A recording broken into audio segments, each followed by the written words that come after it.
Good evening and welcome to this episode of the Port Commission meeting, July 15th, 2025, about 6 p.m. We will start this off with pledge of allegiance. I pledge allegiance to the flag of the United States of America and to the republic for which it stands, one nation, under God, indivisible, with liberty and justice for all. Roll call, please. President Lorraine, Here. Vice President Luke, here. Commissioner Nance is excused. Commissioner Dodd. Here. All right, modifications, additions, and changes to the agenda. Number 6, I'm going to add B. We're going to have a presentation from Dan Marr, legislative update. Just failed to add it to the agenda. I apologize. All right. We're going to start off with oaths of office and moving election commission. Very cool. Want to start with Ted? Sure. Commissioner Lorraine, we'll have you up here behind Carrie. We'll do a handshake photo afterwards. Want to come up here, Brad? Yes, sir.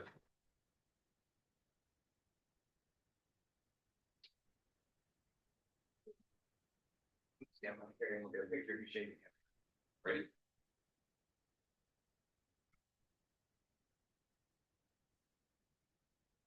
Watch for it. Okay.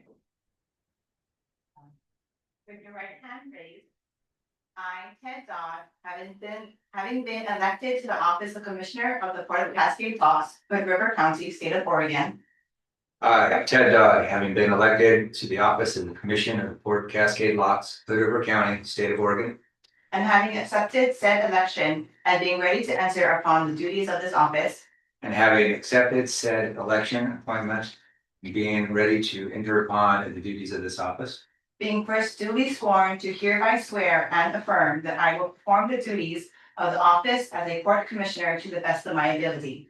and being the first duly sworn to hereby swear and affirm I'll perform the duties of the office of the Port Commissioners to the best of my abilities. That I will uphold the Constitution of the United States of America and the Constitution of the State of Oregon and the bylaws of the Port of Cascade Locks. I'll uphold the Constitution of the United States of America and the Constitution of the State of Oregon and the bylaws of Port Cascade Locks. Do you so swear or affirm?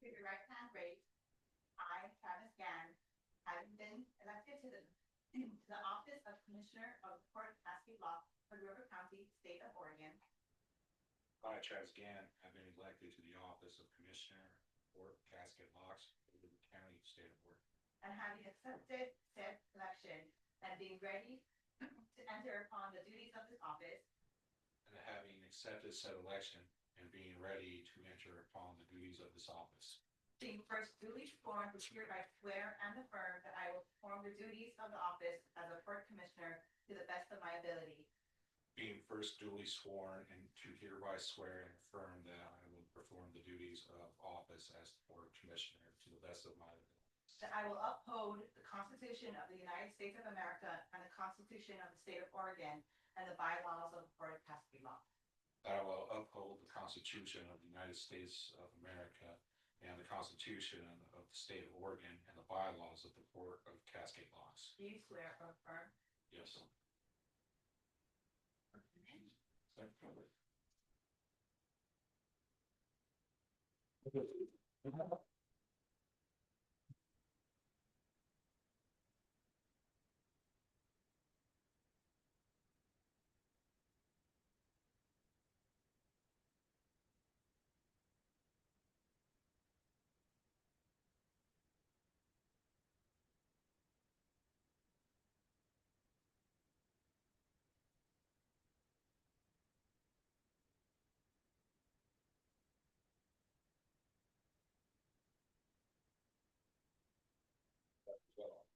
Mike Doug, you're on the record now. All right, risky little game.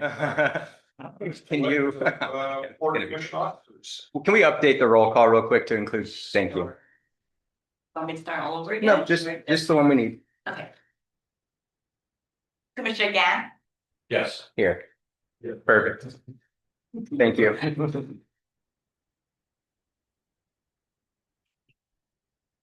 Yep. All right. Yes, so election of the commissioner, commission officers.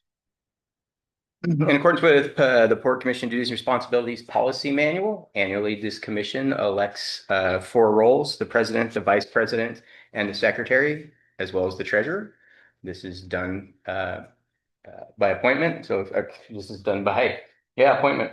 So if you're appointed, then would need to be in a second, then a vote. So those positions are available. Currently, Brad Lorraine is our president. Carrie Clute is our vice president. Our secretary is Albert Nance, and the treasurer position was vacated by Rob. I'd say to the treasurer, read the board here, treasurer office is largely somewhat ceremonial. There's really most of those duties have been kind of taken over by the accounting department, and certainly we all kind of oversee the, to make sure that all the finance and everything are in order, but that's really not a whole lot of duties as far as being a treasurer is concerned. So, but it's still in the bylaws to have it, so we do. I might suggest that we, rather than treasurer, we leave everything as is. I was gonna suggest something different and mix it up a little bit. I don't know, I think, I've been on for 2 years and to try to rotate some of the duties around might be good. Just give everybody an opportunity and maybe like rotate every year and try to get different perspectives and stuff on the board. I'm at the will of the commission, so whatever you decide. Would it be helpful to read through what the duties are of each position so everyone's aware of those? I mean, they are printed there in front of you, but I'll be happy to read through them if that's something this commission is interested in. Yep. Okay. I'm good. Here, well, I appreciate your idea of mixing it up. I just think it's the easy button. I move that we proceed with the people filling the positions as they're currently listed, with the exception of Rob no longer being treasurer. That one would still be up for maybe Travis. I think the treasurer. So. so we're supposed to nominate? We need a clear motion or a nomination. Motion, do it by motion, yeah. Yeah, let's maybe just go straight down the line. I move that Brad Lorraine for president.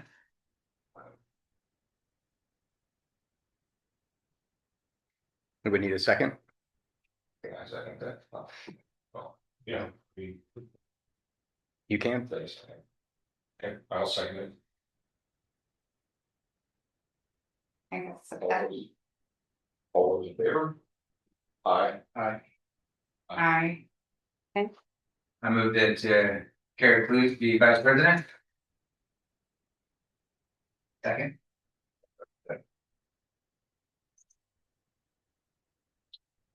All those in favor? Aye. I move that Albert Nance be secretary. We'll say that.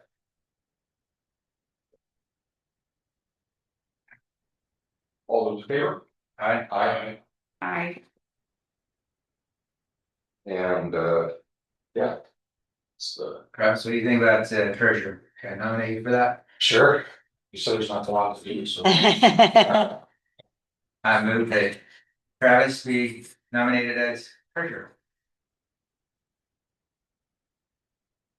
I second that motion. Then a motion second to approve Travis as treasurer. All those in favor? Aye. All right.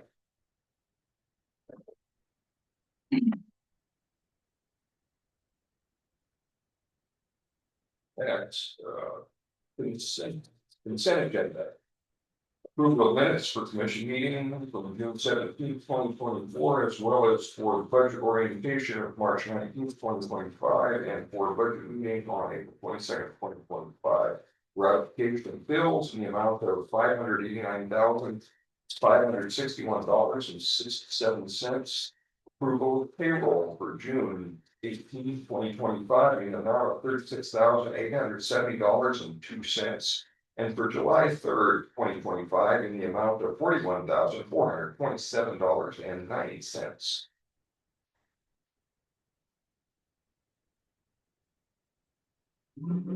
I move to approve with the idea of having a discussion with this. So we can remove any item, we can discuss it, you can discuss it first before you make a motion, or you could approve it and remove an item if you'd like. Either way, I mean, we can discuss it beforehand if there's questions. That's important. Okay, good. Just for my own education, interesting how we ended up with the fireworks as it relates to donations and Yep. someone wants to report on that. Yeah, so I have notes to myself here in the director's report to thank our sponsors. We did really, really well. First, starting with the city of Cascade Locks, and their contribution was $5,000, and that's from their tourism committee budget. So that's the Visit Cascade Locks. Umpqua Bank, excuse me. Umpqua Bank contributed $500. They were a playground sponsor, as was Bike the Gorge. Neil Creek Portable Sanitation was our main stage sponsor. They contributed $1,000. And Hood River Supply was a supporter at a $250 level. We also received a donation from Onsite Supply for $100. And the Cascade Locks Lions Club, which it has ended, and they had some funds to distribute as part of their dissolution of the group, and they sent us $1,000 contribution for that. And Marina and Co, but I haven't received that check yet. It's just pledged, so I can't give you the amount just yet for that one. So we did really, really well. Freem pledge too. Oh, yes, and Freem was $250. $250. Yep. So thank you for that report. Yeah.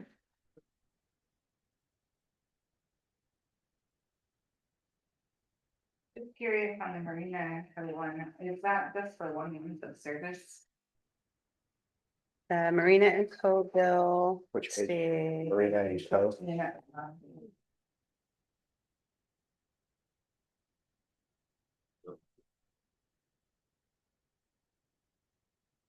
Yes, that's June services. That's June services. We're also in the middle, this is also in a project, right? So we're still in a project phase of moving over to QuickBooks Online, getting our audits sorted out. So they're doing considerably more heavy lifting than the long-term plan is. So the plan is to roll that back over time. But as of now, that's what it's taking to sort out our financial system. Good news is we're towards the end of it, but it's not cheap. But it is considerably cheaper than the alternative. Like a full-time employee. Like a full-time employee. We've yet to be able to keep an accountant with the port for more than a year.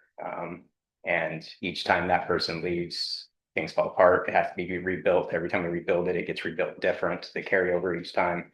So to take it and outsource this is one of the things I'm probably most strongly committed to, is that, you know, the entire port can fall apart, but if the finances are on point, we can rebuild everything else. When the finances spiral out, we are lost in the dark. Right. So although it's an expensive solution, it's one of the ones that I think has probably been the best decisions this port has made. Thanks for the explanation. Sure. Well, I'll make a motion to approve the consent agenda in its entirety. I think we already had a motion from Ted, so we just need a second. Yeah, okay. Right. Yeah. Okay. Yeah. Shifting that over. So Okay, My motion was 2, so. okay, I didn't have a second. okay, all right. So I second Gary's motion. Okay, there we go. Motion and second to approve consent agenda its entire as stated. All those in favor? Aye. Opposed? Okay, motion passes. All right, public comment. Anybody out in TV land that wants to comment, or in our, TV audience? No, okay. That being said, we will move on. Special presentations and reports by outside resources staff and government. Port Development Grant Award, final report, Chief Logan. So just as Chief's getting ready to set up, just a reminder and an introduction for our new commissioner. All of the grant recipients that received an award above $10,000 in this round are required to present to the commission during public session the results of their project. Chief Logan was the first one to submit his completed final report. It's been approved by MCED, and he's here to give you that information about his project. We have also received a final report from Landmass Wines, and they will be coming in and presenting, I believe, next month, their final report to you. So as we go forward, you'll be hearing directly from those large grant recipients the results of their project. So Chief's our first one. My general assumption is that we'll probably have one of these almost every month. Now that this program's rolling, like it'll probably be where we have somebody every month that's presenting. The folks in this round have until December 31 of this calendar year to complete their project. And they have to report within, I think, 30 days of completion of the project. So the very last batch that you might hear would be in January. And quick reminder that we have a work session on the 29th to go over this program, if there are any changes that we want to do before we go public with the new one. So I know there was some feedback that we received, so we're going to do a short work session on that. Do you have that on your calendar? Okay, so it's available. We'd like to have, we'll have Tommy here too, to make sure that we stay in line with what's legal. 6 p.m. as well. 6 p.m. as well. So in your packet, you have the written report and some pictures that we received from MCED as Chief Logan reported to MCED, and he's here to talk to you directly. We need to reshuffle the mics. Are we good? I think I think we're good. They worked great last night at City Council. Both of them. It's just the week of talking to elected officials. I'd like to thank the commission for allowing me to speak and present. I'd also like to thank the commission for the grant. We got just over $18,000 to provide radios for our new command rig. So some history. Our command rig at the time was a 2007 rig. And it was getting towards the kind of end of its life cycle as what it was being used for. Mileage was getting high. It wasn't really set up to do the things that I needed to do in my job function, running emergencies. So the city of Hood River reached out to me, and they were selling one of their old ones. And so the city jumped on it. We got a pretty good deal from the city of Hood River for it. At that time, the city was able to provide funding to purchase the vehicle, as well as put all of the markings on it. It says Cascad's Fire, and then it came down to the radios. Nothing in my world is cheap. Nothing. So the two radios that were purchased, they're kind of unique radios. If you look at the pictures, the top one is strictly a VHF radio, which is the bandwidth that Herrick County works on. And then the bottom one is a tri-band radio, because we provide service in Multnomah County, Herrick County, and Skamania County, and those three counties can't decide on just like one band of frequencies to work on. So Multnomah County is on an 800 system, and then our partners across the river on a UHF system. So that bottom radio will do all three of those in one radio, which is pretty unique and pretty nice when you're trying to pack radios into a response rig. So the older rig has 3 radios in it. This one now only has 2, but I can do all the same functions as having 3 radios. So when it came, when I got the quote for the radios, It was a good thing I was sitting down because it was a little high. But we went with Motorola, which is kind of the top of the line radio. Um, the main reason is our partners in Multnomah County, they only program Motorola radios. They don't allow any other brand of radios on their system. And so we kind of were stuck with going with Motorola. The project went really smooth, pretty easy. The longest time for the project was actually just waiting for the radios to arrive. Once they arrived at our dealer, they programmed them and they came out to Cascade Locks and installed them in the rig. The rig is here and I'm happy to stay till the end. You guys come out and look at them. It's a lot easier to show you the radios and how they work and function than tell you about them. But they've already become very beneficial this summer with the wildfire. I was able to be on 2 different radio channels at the same time, talking with the Forest Service and with our dispatch. And then the 2 fires earlier in the year across the river, I was able to be on their channel and talk to them, and then talk to our River County dispatch. And then the same multiple responses in Multnomah County, where I'm talking to both dispatch centers, as well as being on scene and being able to have one radio on our dispatch channel so I can talk directly to our dispatch without flipping back and forth, and the other channel, our operating channel, that all of the general operations of the incident are happening on, and so I can stay on top of what the guys and gals who have boots on the ground fighting fire or doing the trail rescue are doing, but still being able to order additional resources at ease with that other radio and being able to talk to our dispatch center. Once they were installed, they were pretty much turnkey, and that's kind of when the project ended. So if you guys have any questions, I'm open to any questions about them. Again, I'm willing to hang out and really show you kind of all the different functions those radios have. Could you talk a little bit about how the new rig freed up the other rig, and was it for the trail rescue stuff specifically, so you didn't have to use the full size? Yeah, so prior to getting this new command rig, we had all of our rope rescue gear and trail rescue gear just kind of staged in the station. And then we would throw it on one of our wildland rigs to go up to those emergencies.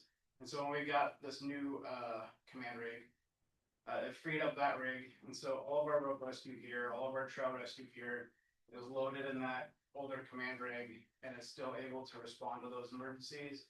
We're just not getting the daily wear and tear on it like it would if it was my rig.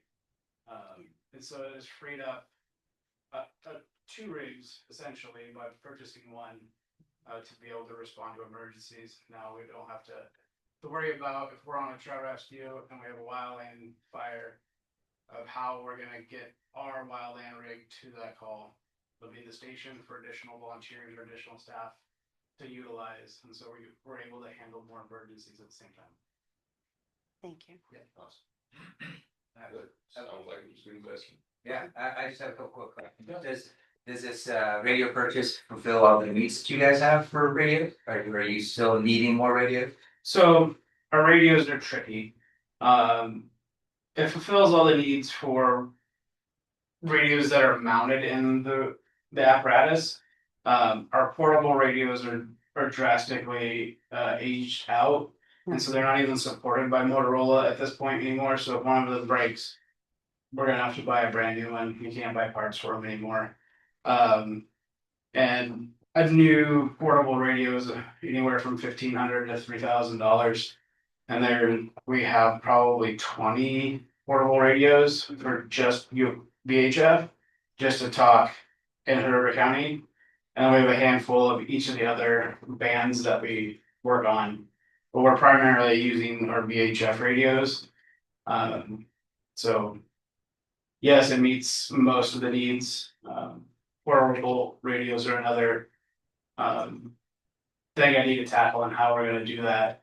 As long as they're just VHF, we can choose any brand that we want because River County does not restrict us by brand. But if we're buying new 800 portable radios, then they have to be Motorola for the Bureau of Communications in Portland.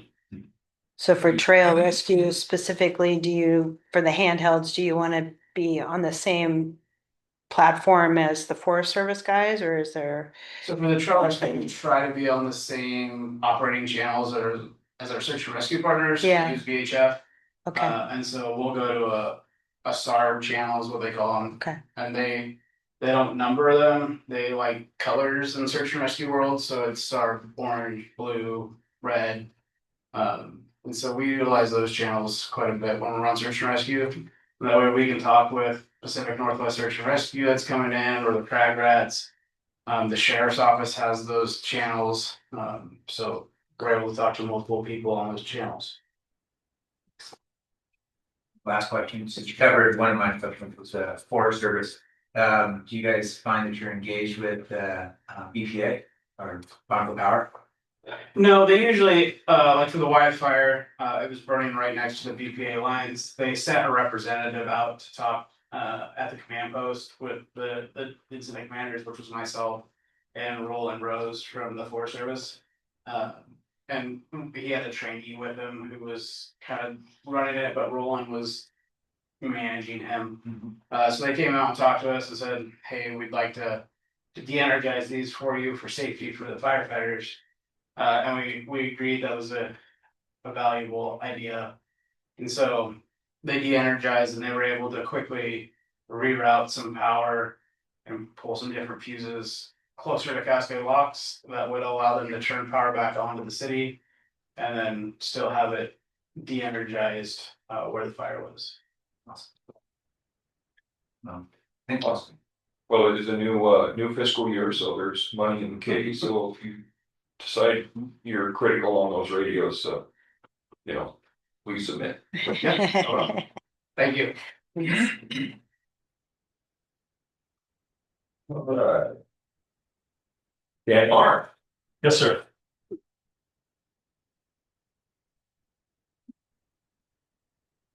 Thanks for the number, Ryan.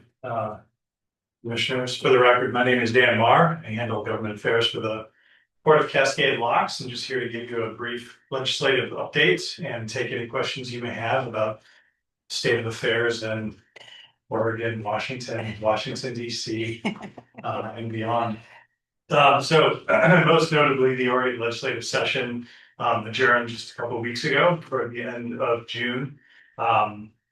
Key budgets were passed, K-9, K-12 education, wildfire resilience, some other key funding. However, most notably, the cornerstone policy package in this session did not pass, and that was the transportation package.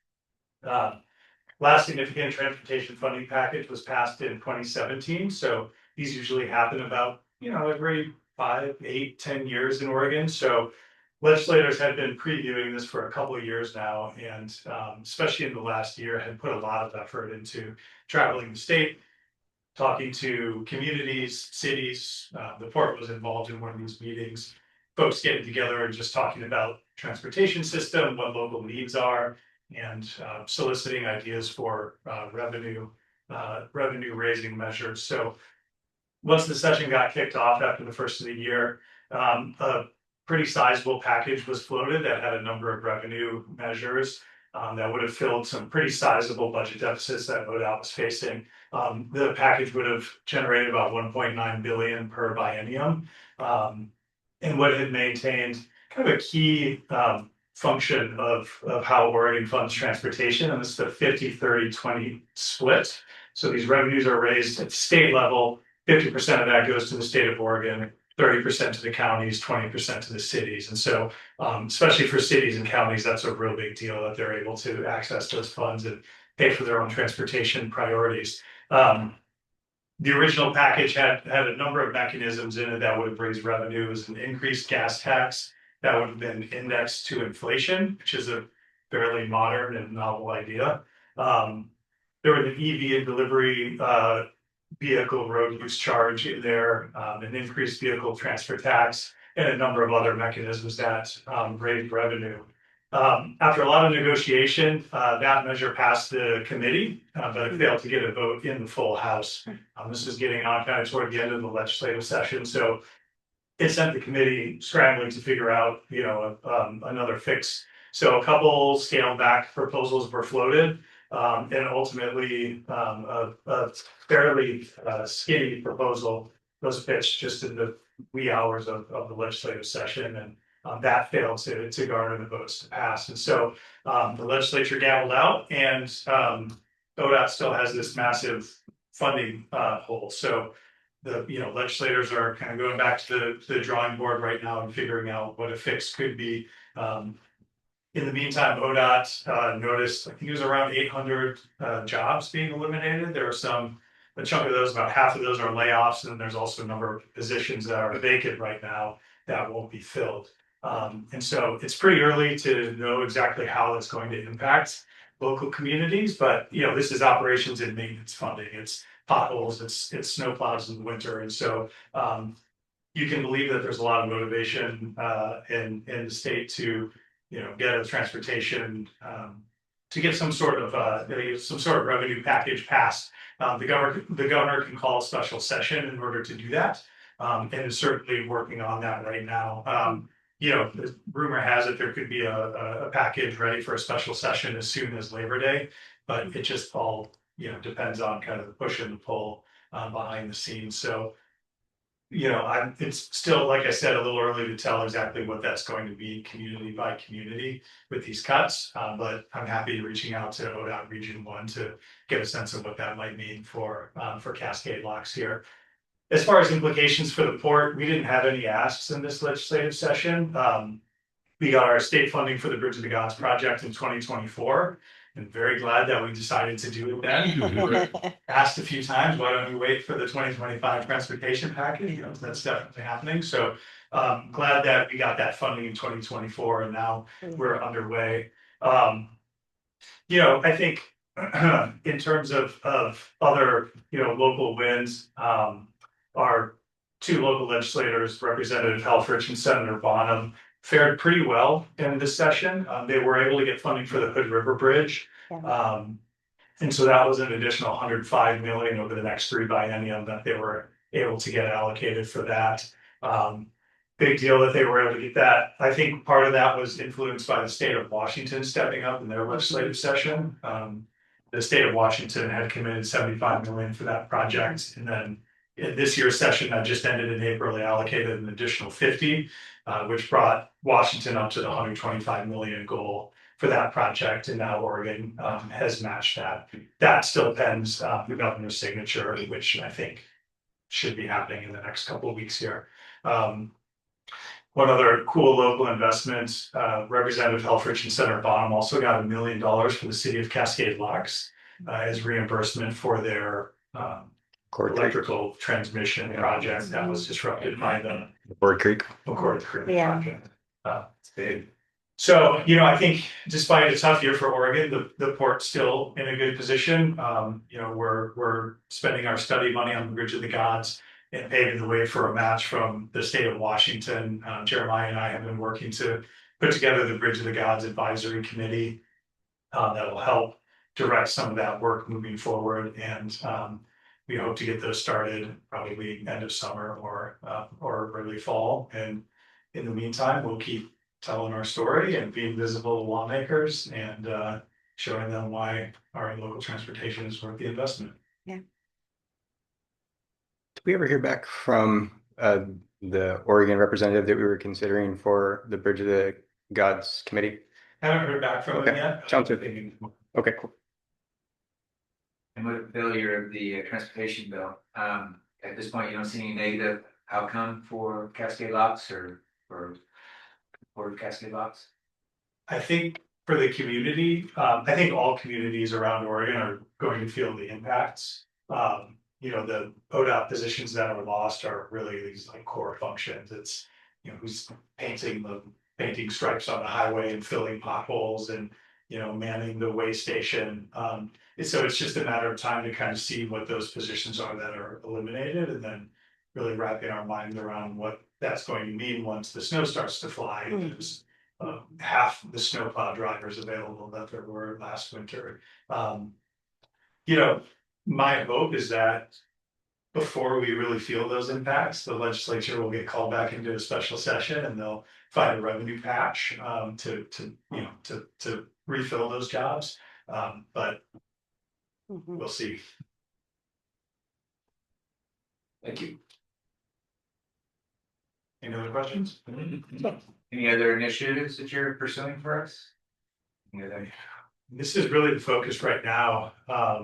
Think on the Bridge of the Gods project, a little more about the thinking there. In our conversations with folks on the Washington side, we're really thinking about the bridge, not as just the steel structure and span that we have on the port logo. That's very cool. There's also the approaches on both sides, and then there's really the transportation tie-ins. How we get from downtown Cascade Locks onto the Bridge of the Gods, from downtown Stevenson onto the Bridge of the Gods. And so I think there's a lot of common cause there and a lot of resources available. We have some restrictions on what we can spend federal money on relating to the bridge on the structure itself. But there are plenty of projects on either side of the bridge that are eligible for federal funding and how it ties into SR 14 and Wanapa and I-84, not to mention the Pacific Crest Trail. And so I think that's, it's really been a big focus of my work is just making sure that we're in contact with our congressional offices and representatives and staying tuned into funding opportunities for those projects. I think a little, closer to town, Genevieve and I have been discussing a couple of USDA rural developments grants that we might be eligible for, either the port as a recipient or a pass-through to help with Main Street revitalization efforts. Once we complete our comprehensive plan that's funded by the Business Oregon grant, that's a step toward the USDA funding.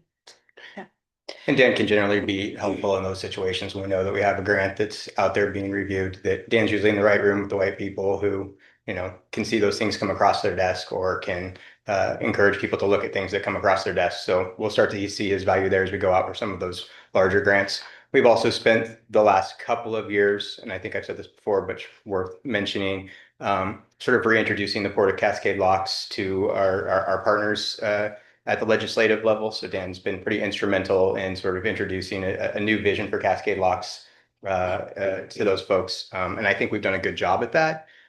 He certainly had a number of legislators and staff out to the Port of Cascade Locks more than we ever saw before. We went to them very often. It was kind of hard to get them to come to us.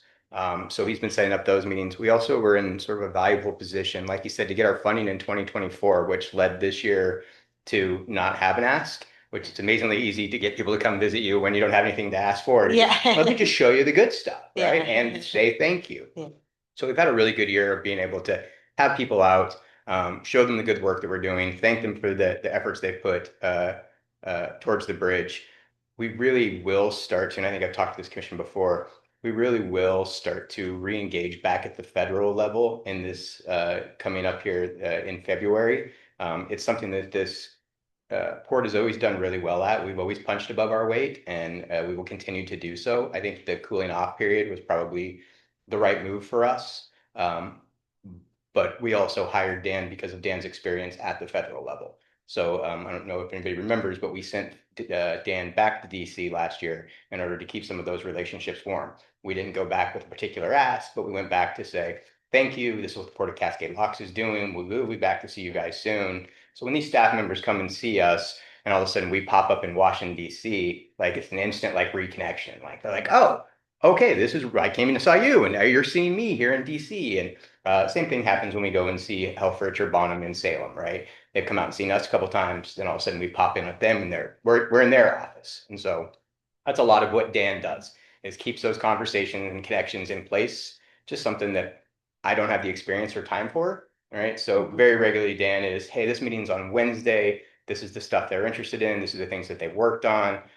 This is things not to bring up, right? So that I walk into those meetings completely prepared and ready to talk about Cascade Locks.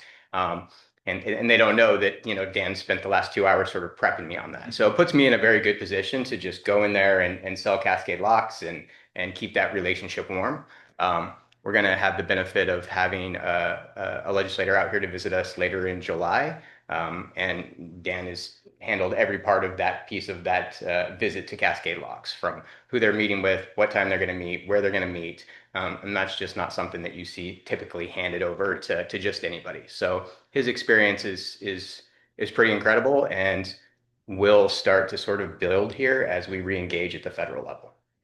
And a lot of that is going to be, hey, we applied for this grant, and now we're in DC, right? Mm-hmm. And Dan's out there and he's like, yeah, we should do this office, then this office. That's only going to be staff. But if we go to this bar, right? So Dan's. I think our ongoing conversations with Washington, I think they're beginning to understand that any decisions we make on the bridge are probably going to impact them and everybody on that side of the river more than it would our own. So, so they're very invested at some point in getting back to the table and keeping things moving in the right direction. But, they cross the bridge much more than we do, actually, because they all go to Portland. That's right. So, big impacts if we made changes on the bridge.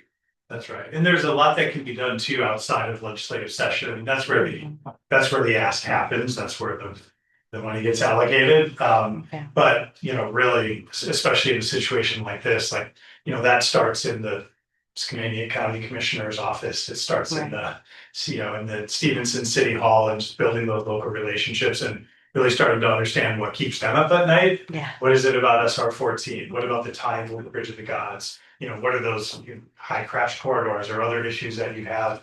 And thinking about, what the port can do through our efforts on the bridge to support what they're doing too.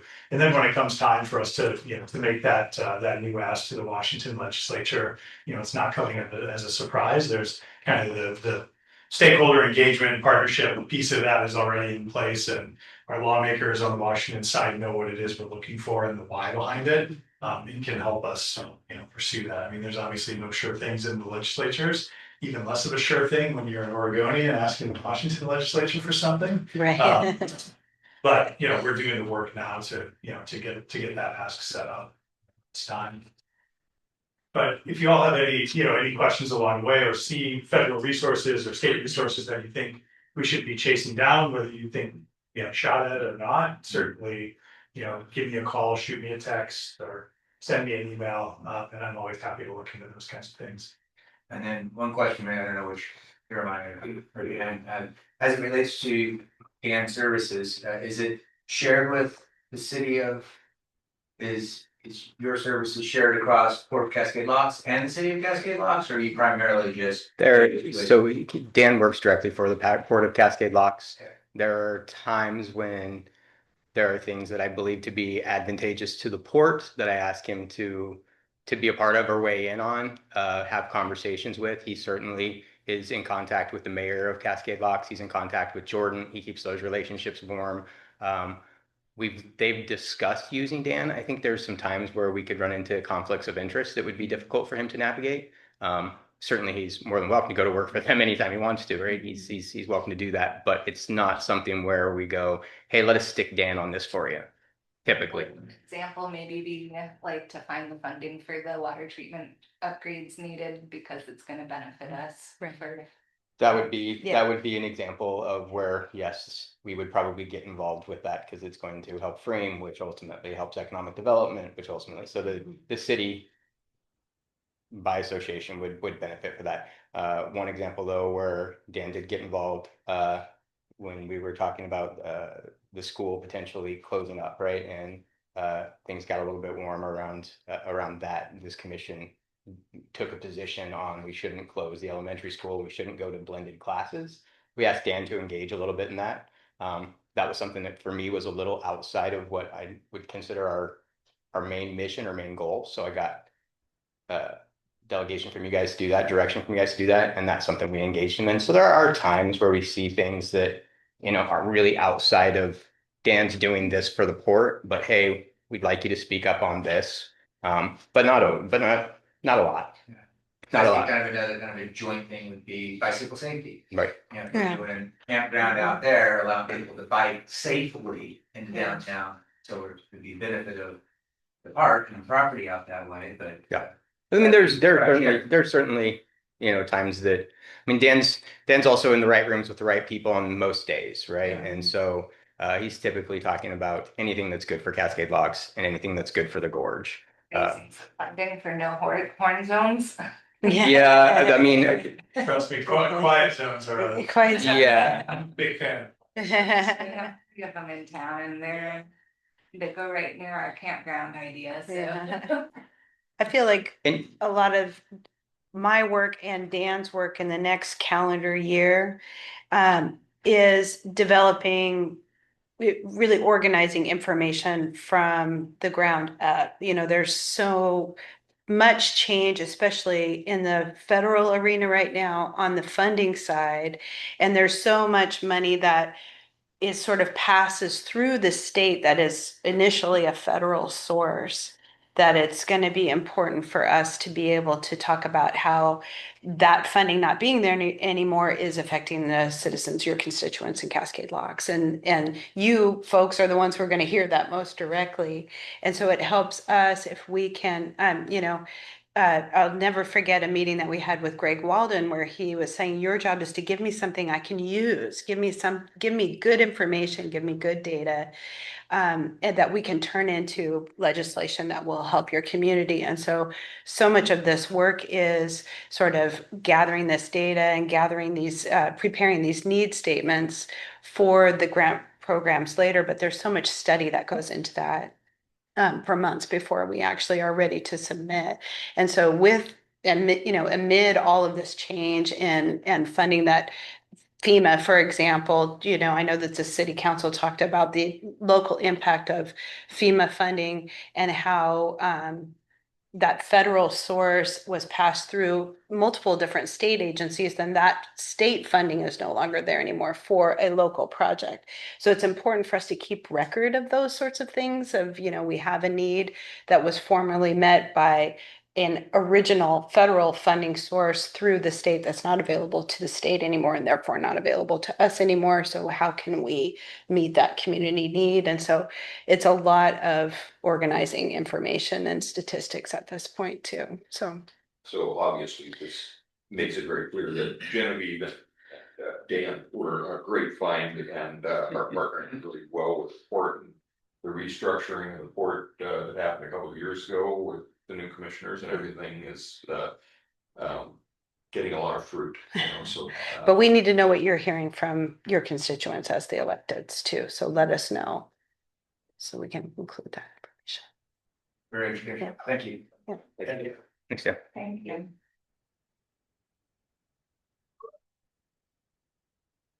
Is anybody, is anybody planning to go check out the radio system after the commission meeting? Or could we let him? You can go right now if you want. I'm trying to let him go home and watch the All-Star game. Dan had his hand up, he was saying. Okay, fair enough. I just didn't want to keep you here and then at the end, everybody's like, no, we're good. All right. Appointment of commissioner committee assignments.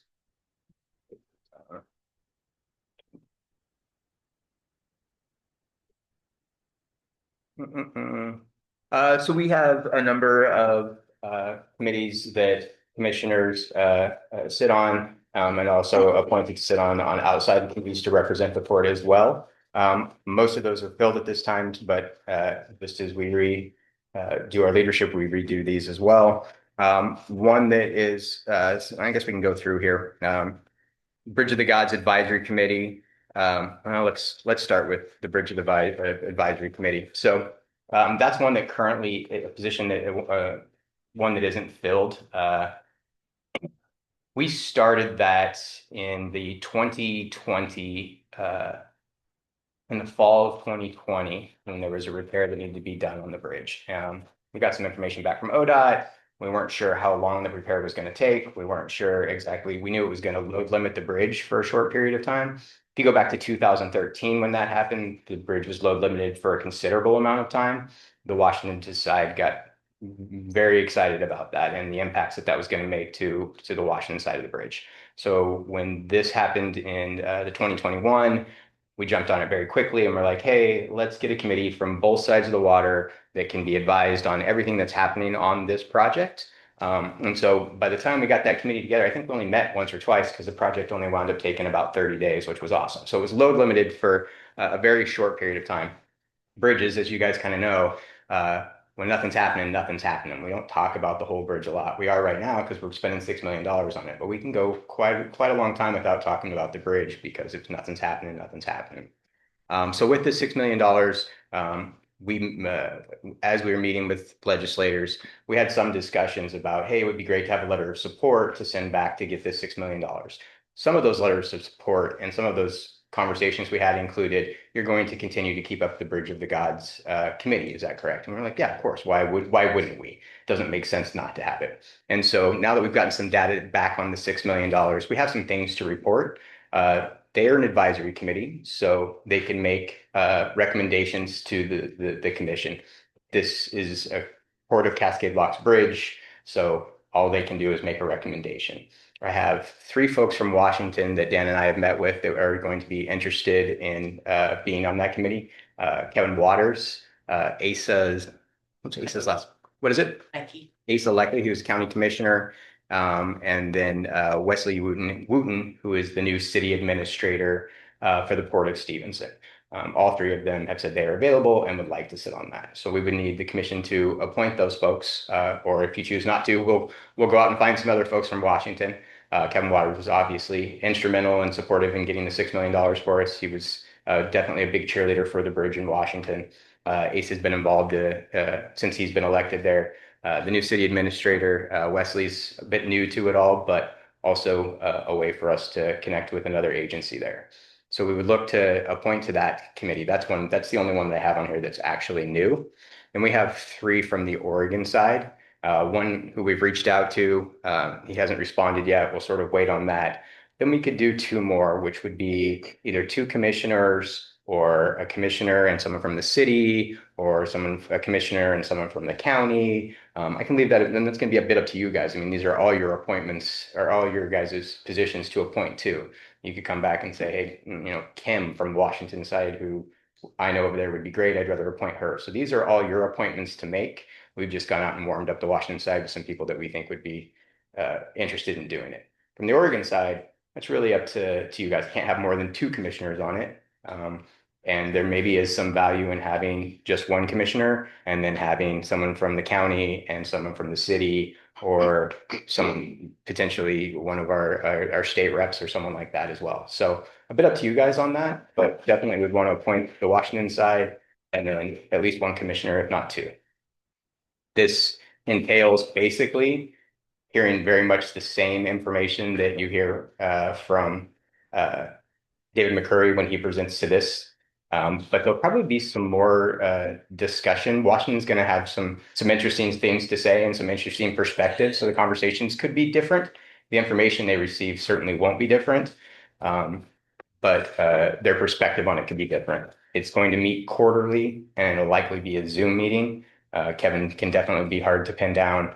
We get someone from the legislation on the Oregon side, they can be tough with the schedule. So it's likely going to be a Zoom meeting, and it may be during work hours, like kind of a thing. So we will. I was on the committee this last time around, but I'm. Are you willing to volunteer for it? So, but anybody else dying to be on? Yeah. Out of the list of committees, are these the only committees? So the committees we have, thank you. I started to talk about the first one because it's on here first, but that one is new. So that's what kind of took me off track there. Then we have the Bridge of the God Centennial Celebration Advisory Committee. That's currently Carrie Klute and Rob Peterson. We have the Cascade Locks Historical Museum Board. That's currently Commissioner Klute. We have the Hood River County Energy Council. That's currently vacant. We have the Mid-Columbia Economic Development District Board of Directors. That one's currently Brad Lorang. That one, generally, Brad should probably remain in that position. He was you guys just appointed him, but I want to keep everything on the same track, right? So it'd be, you guys just appointed him to do that, and now 3 months later, their cycles are off compared to ours. just starting up or? I mean, you absolutely could, but it would be McKed, we just got him on there. The Hood River Energy Council, how does that apply to Port of Cascade Locks?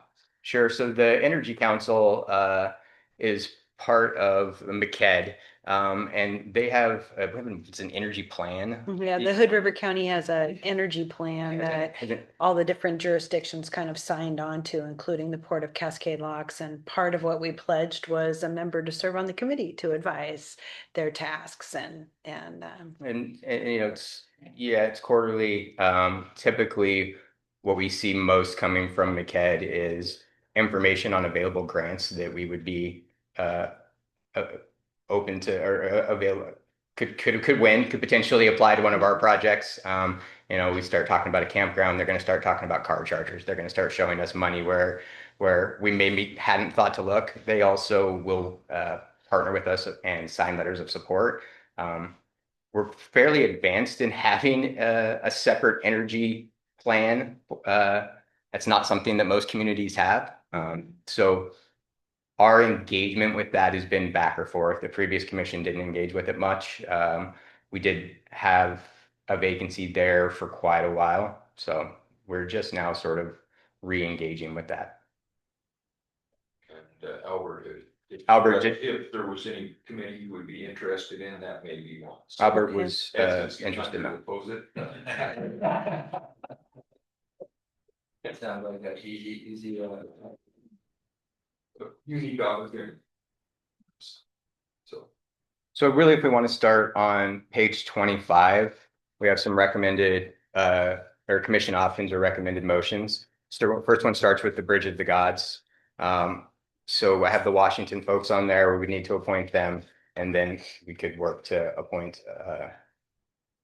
Well, I'll make a motion then to reconvene the Bridge of the Gods Advisory Committee and appoint the following members to represent Washington: Kevin Waters, State Representative, 17th District; Asa Lecky, Skamania County Commissioner; Leslie Wheaton, Skamania County Administrator. I further move to appoint Commissioner Lorang, President Lorang, from the Port of Cascade Locks to serve as one of the 3 Oregon representatives.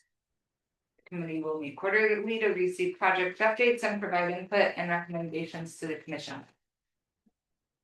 See this, where you're city administrator for the city of Stevenson, correct? Not the city administrator. Yeah, it is. You're correct. Skamania City. Yeah, Sorry. it is Stevenson. Okay. Clarifying. I thought maybe there was a new city. I didn't know. Perfect. Okay. Do we have a second? Second. Okay, a second to approve Kevin Waters and Wesley Wooten, as well as myself, Bridge of Gods Advisory. Any questions? All those in favor? Aye. Opposed? Motion passes. Next, we have the Bridge of the Gods Centennial Celebration Advisory Committee. They are tasked with helping put together this celebration for the Bridge of the Gods. They have been meeting for the last year, working on their vision for that. We're actually starting to move into a pretty important time for that committee. This next into September, right? 2026. So we've started looking at having an outside promoter for that, an event coordinator for that. So those are all projects that they're currently working on. Carrie's currently basically chairs those meetings, right? Right. Great. That's great stuff. So we're once again interested in being part of that committee, or continuing to be, that would be great. I can remain in my position. I'm good with it. cool. We don't absolutely have to have another commissioner on there. Peterson was one of the commissioners, but doesn't have to be a second one. So if you have time in your schedule, we'd certainly love to have you. It's a pretty fun group. So, but Interest in that? Just kind of curious about. I think we normally meet Thursday after at Thursday 5:30. 5:30 via virtual. Mhm. Not every Thursday, like once a month. So, okay, one Thursday, one, okay. Yeah, you're probably not actually for me. Thursdays are usually pretty booked. No worries. Well, I guess for the time being, we'll appoint, then, Rob can still be on it if he's interested as a citizen, right? Yeah, he can still be on there if he's interested as a citizen. like, Jeff. Yeah. Yep. Yeah. Charge this to. Somebody want to make a motion on these top of, Does the charge, thank you. I think we need to make a change to it. And, yes, and then also probably, right, I guess that's, I'm just second on this one. pardon, Carrie Ann just reminded me that we may have two commissioners in the charge on that. Yeah, it's on page 31. Thank you. I think if we had a motion to amend the charge to a single commissioner and appoint Carrie Clute in that position, that we would be fine. I think it functions fine without two commissioners. all right. I so move. There's been a move to so move. Or. Do you have that motion?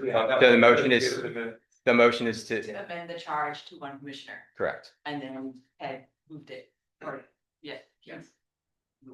Yes. And to reappoint Carrie. Commissioner and, then appoint, Vice President, Carrie Booth as, the member. All those in favor? Aye. Opposed? Motion passed. Wait a second, Pardon? Oh, that's a good question. Who seconded who it? seconded it? No, I think I I'll should. second. We have a motion and a second. Things backwards sometimes. All right. Let's see, oh, and, let's see. The museum board. Cascade Moss Circle Museum. I'm good for remain on that board as well. Okay.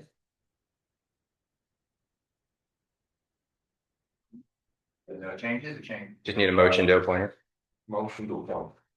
I move to appoint Carrie to continue being the representative of the Cascade Box Historical Museum Board. Second that. Been a motion a second to approve, reappointment, Carrie Booth as, a member of the Cascade Locks Historical Museum Board, so. All those in favor? Aye. Opposed? Motion passed. And, Good River County Energy Council. Defining a motion to approve Albert, if you, appoint Albert in that position. Oh, yeah, I have no question about his consent. He did, I did speak to Albert before this meeting, so he, in places where his feedback would be appropriate, I'm gonna offer it, but he said this was one that he'd be interested in.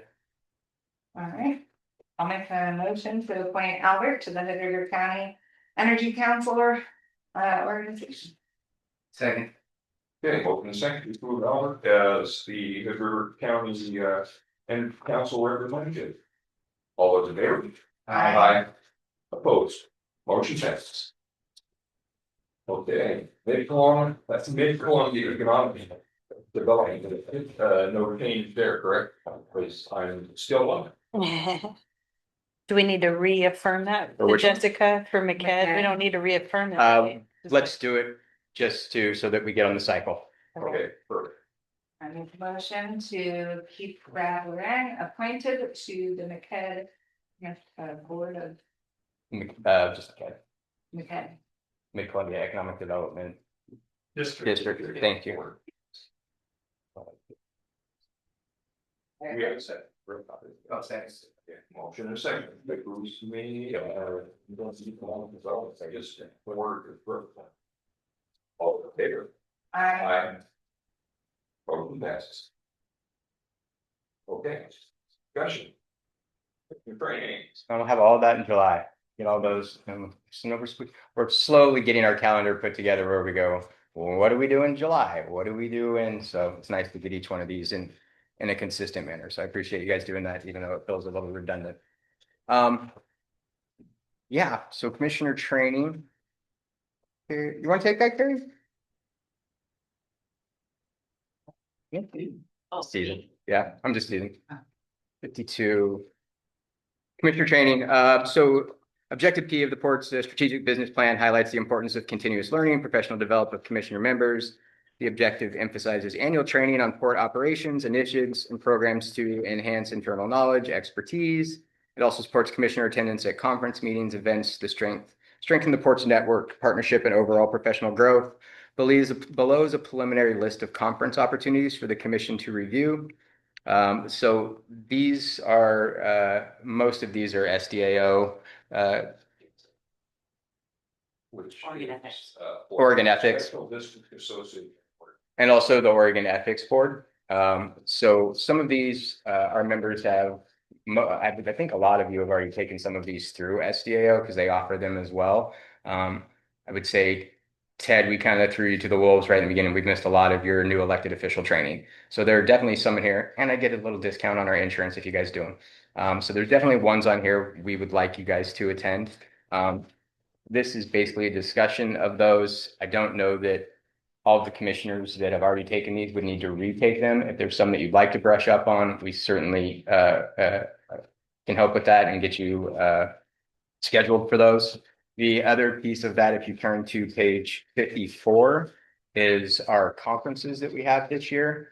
I'd like to start getting an idea of ones that you're like, I'm definitely out on that, or that's one I absolutely want to go to. We can revisit this, but hotel rooms are starting to open up on some of this stuff. Typically, we'd like to keep it to just 2 commissioners to avoid public meeting laws. We can take 3 commissioners in certain situations, especially like SDAO, because there's so many different classes and there's good trainings for everybody.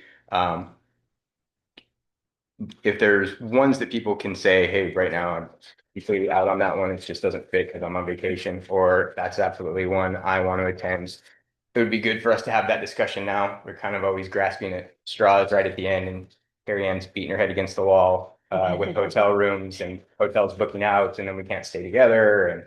And so we wanted to look at it early this year. So first one is the Pacific Northwest Waterways Annual Convention, October 14th through the 16th in Vancouver. You're more than welcome to drive back and forth if that's something you prefer. You're also more than welcome to for us to get a hotel room for you for that conference. We have the Oregon Outdoor Recreational Summit. That's a new one for us. Commissioner Dodd and Commissioner Clute attended that one most recently. Both of them found value in that. We certainly are talking about recreation considerably more than we were at one time. So it's a bit of a new networking group for us, and I think it's one that we'll at least go to for the foreseeable future. The SDAO annual conference. Some commissioners may have had their fill of SDAO. You have so many trainings that you can sort of take. It is getting time for me to get more of my staff back to that. I haven't taken a fair number of staff members to it for a while. And there's some trainings there that I'd like them to re-up on. So I'd like to go staff heavy to SDAO this year if possible. PNWA mission to DC. We currently don't know what our federal ask is going to be. We are working on that with Dan and me and Genevieve with our legislators, sort of looking at what's available, what makes sense for the long term of the port. So although we know we're going, we haven't yet figured out exactly what our strategy is going to be. We could come up with the fact that it's another year where we go back and just talk about, hey, these are the things that we're working on. Thanks again. These are our new commissioners. I don't think that'll be the case. I think we will put together something that we can go back and ask for. But the DC trip is open. That DC trip, like to keep that to 2 commissioners if possible. I know there's a fair number of folks that haven't been on that trip. Well, this group's never gone on that trip. I think Brad's been, and that's it. That is a fun, grueling several days. So it's like, yeah, you're running from boardroom to boardroom and a lot of shaking hands and a lot of thanking people and telling them what we're doing and that sort of thing. It's great. It's worthwhile. You know, It also winds up being one of our most expensive trips, right? So we try to keep that down to around 2 commissioners and rotate that one as possible, give everybody an opportunity to go out there and see how Washington works. Some people love it and be cut out for it, and other people be like, you guys go do that. So that's one. Governor's Conference on Tourism, that's also a new one for us. But again, we now have our toe in recreation, our toe in tourism, and so we're trying to expand our networking in those categories as well as our training. So that's when we'll be attending as well. Again, it's nice. It's in Portland. Again, you could stay here and drive in every day, or we'll be happy to get you a hotel. And then the PNWA Summer Conference, that one's hasn't been announced yet. So Do we ever attend that? I usually go by myself. Um, When I usually go by myself.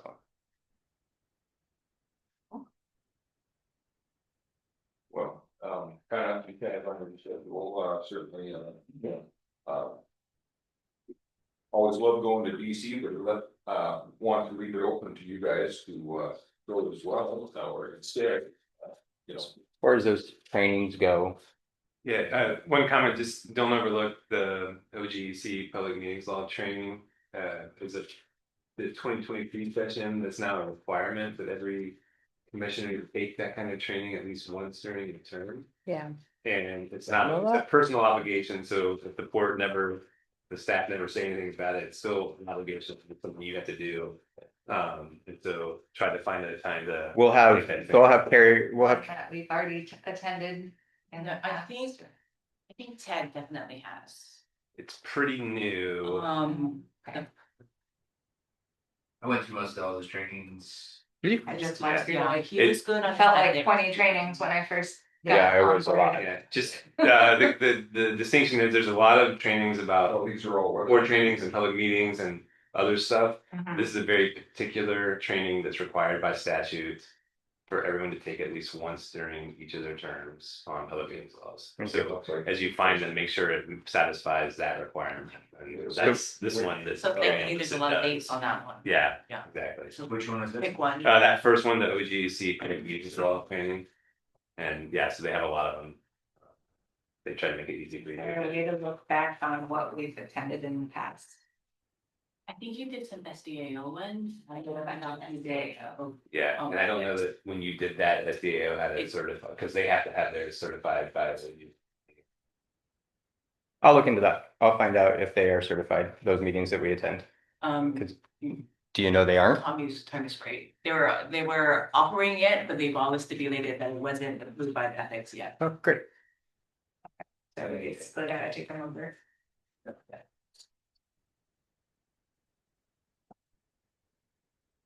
So as it relates to the conferences, I'll just throw this out there, I'd be willing to represent this again on the Oregon Outdoor Recreation Summit.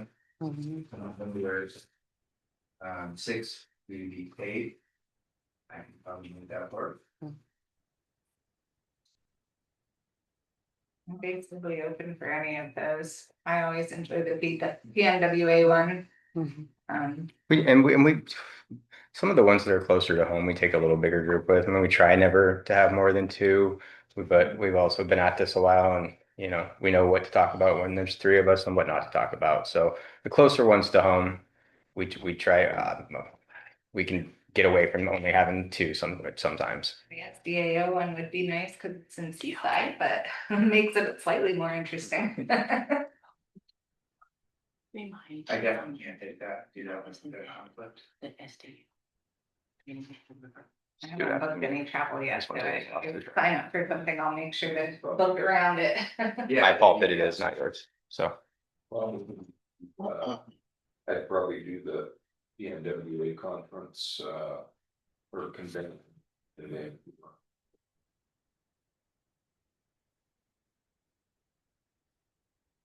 I'll see it, Albert, to do too. Usually he can't do the ones on weekends, right? yeah, I mean, it's hard to know what his schedule is going to be like now. Right. So that SDAO is definitely spot on in the middle of the week, so it's 6 to the 8, that's actually that's over a weekend. That wouldn't work. The one in Seaside is on weekend.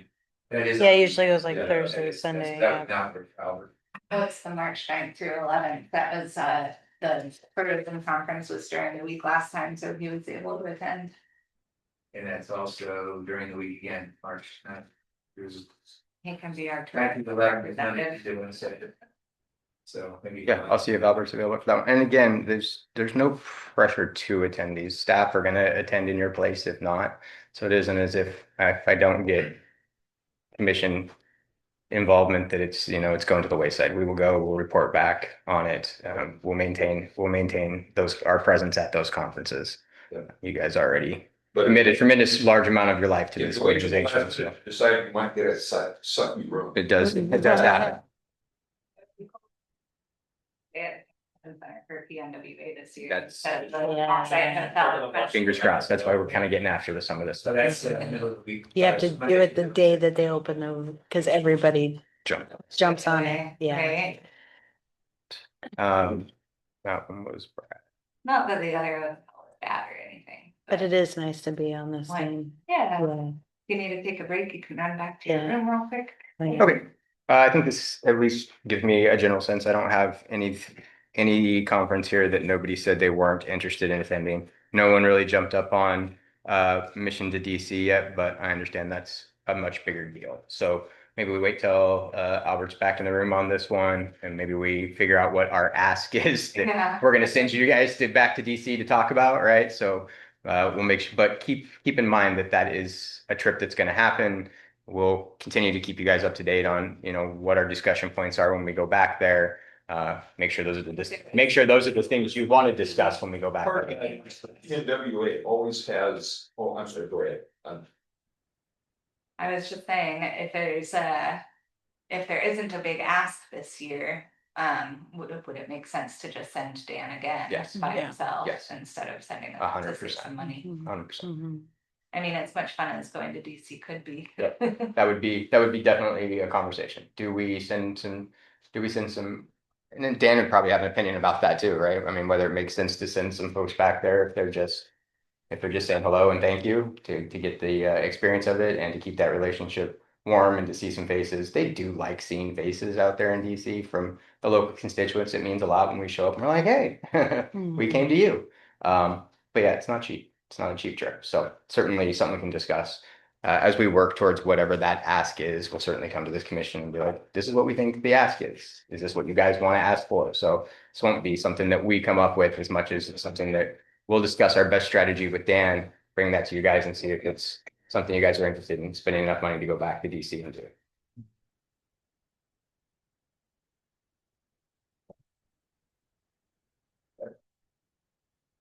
All right. Comments. Let's start with Adam. All right, subcommittee stuff.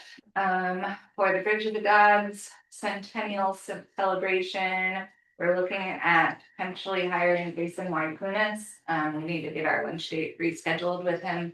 But he's our PCP Days coordinator, and he's the one that throws that whole party. So he said it would be on our preliminary conversation with him would be fairly easy to also support doing a big celebration for Bridge of the Gods too, in conjunction, because he's already hiring all of that stuff for the August party. So to have something in September, it would just be like basically double booking a lot of the stuff. So I think it would make sense. We just haven't received a quote from him yet on how much his services would cost us to support. So as soon as we do, we'll bring that back to the court for review and approval, I think. So the main thing on there is that he thinks the deadline to hire and start work would be October 1st. That in order to be able to support a September 2026 celebration, we would need somebody, whether it's him or somebody else, in place by October 1st. That makes sense. So we're working toward that goal. Also, haven't really heard from Bungee Oregon, and I don't know, it's during our peak season right now, so they may be busy. I'm not really sure, but I know Jeremiah trip. had some conversation. We could. Field trip. However, I thought we needed to discuss as a port, the insurance issues. Yeah, I think I'd like to have that discussion with I think the subcommittee should hear it first. Okay, And then make the recommendation that, yeah, we heard it, we still think it's something you guys should do, then we can come back or not, right? it's just weighing the risk, like. I mean, it's gonna be a risk, it's gonna be a risk, right? So, I'll let our insurance folks speak to it directly, but they would sign a waiver. That waiver would say, hey, you're doing something dangerous.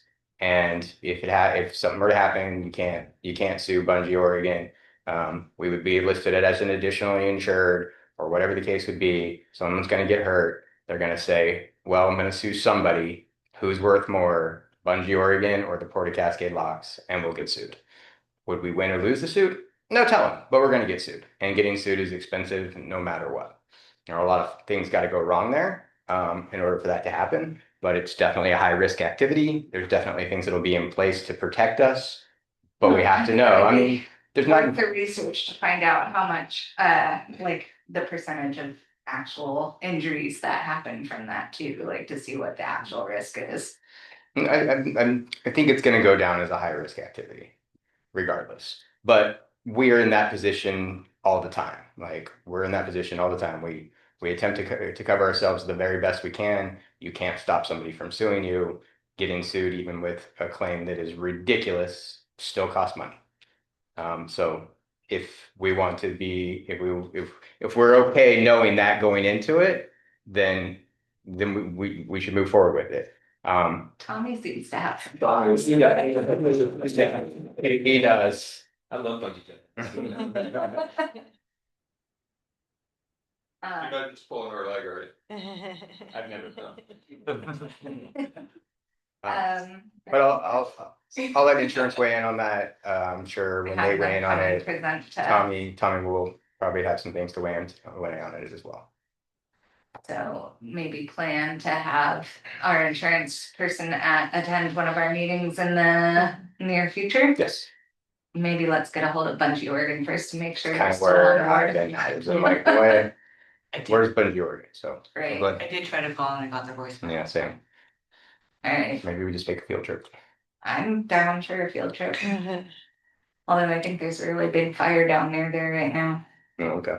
All right, and that's all I have for the Bridge of the Gods Celebration Committee, but then the museum board, there's been some different discussions on the museum board that this is just very preliminary and ideas, so don't take it super seriously yet, but you know, the idea of moving the museum to the old hardware store is still an idea.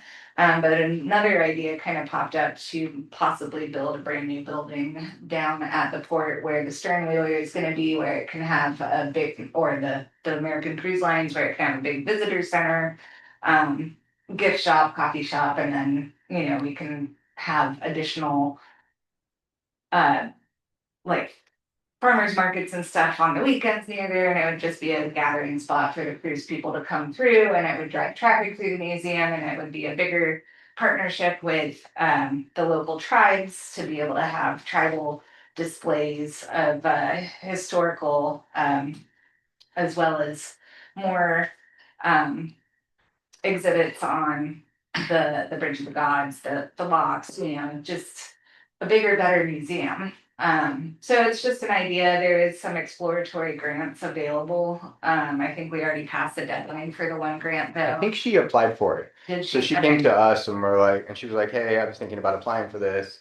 Are you opposed to that? And I was like, knowing whether or not you guys could do that, like, we're not opposed to that. I don't know that we're signing on. I said we can't dedicate any staff time to it, but if the museum wants to know if it's something they could do, that would be great. It's a feasibility study grant. Good. So would it be friends of the museum that would get that grant? She's the one that applied for it. Right. So it didn't require port approval for that specifically, just to see the feasibility. And then once that is, if we win and that study happens, then the port can get more involved about like possible future ideas. So that's one thing, and then the other thing is we are doing, or we're trying to do the Stern Wheeler Magical History Tour again in October. It will again be pirate themed, because that was a lot of fun last year, but I think we are going to try to make it bigger and better. We're still trying to confirm dates with Jetty Light, so if there's any strings you can pull to help us with that, we've sent several follow-ups.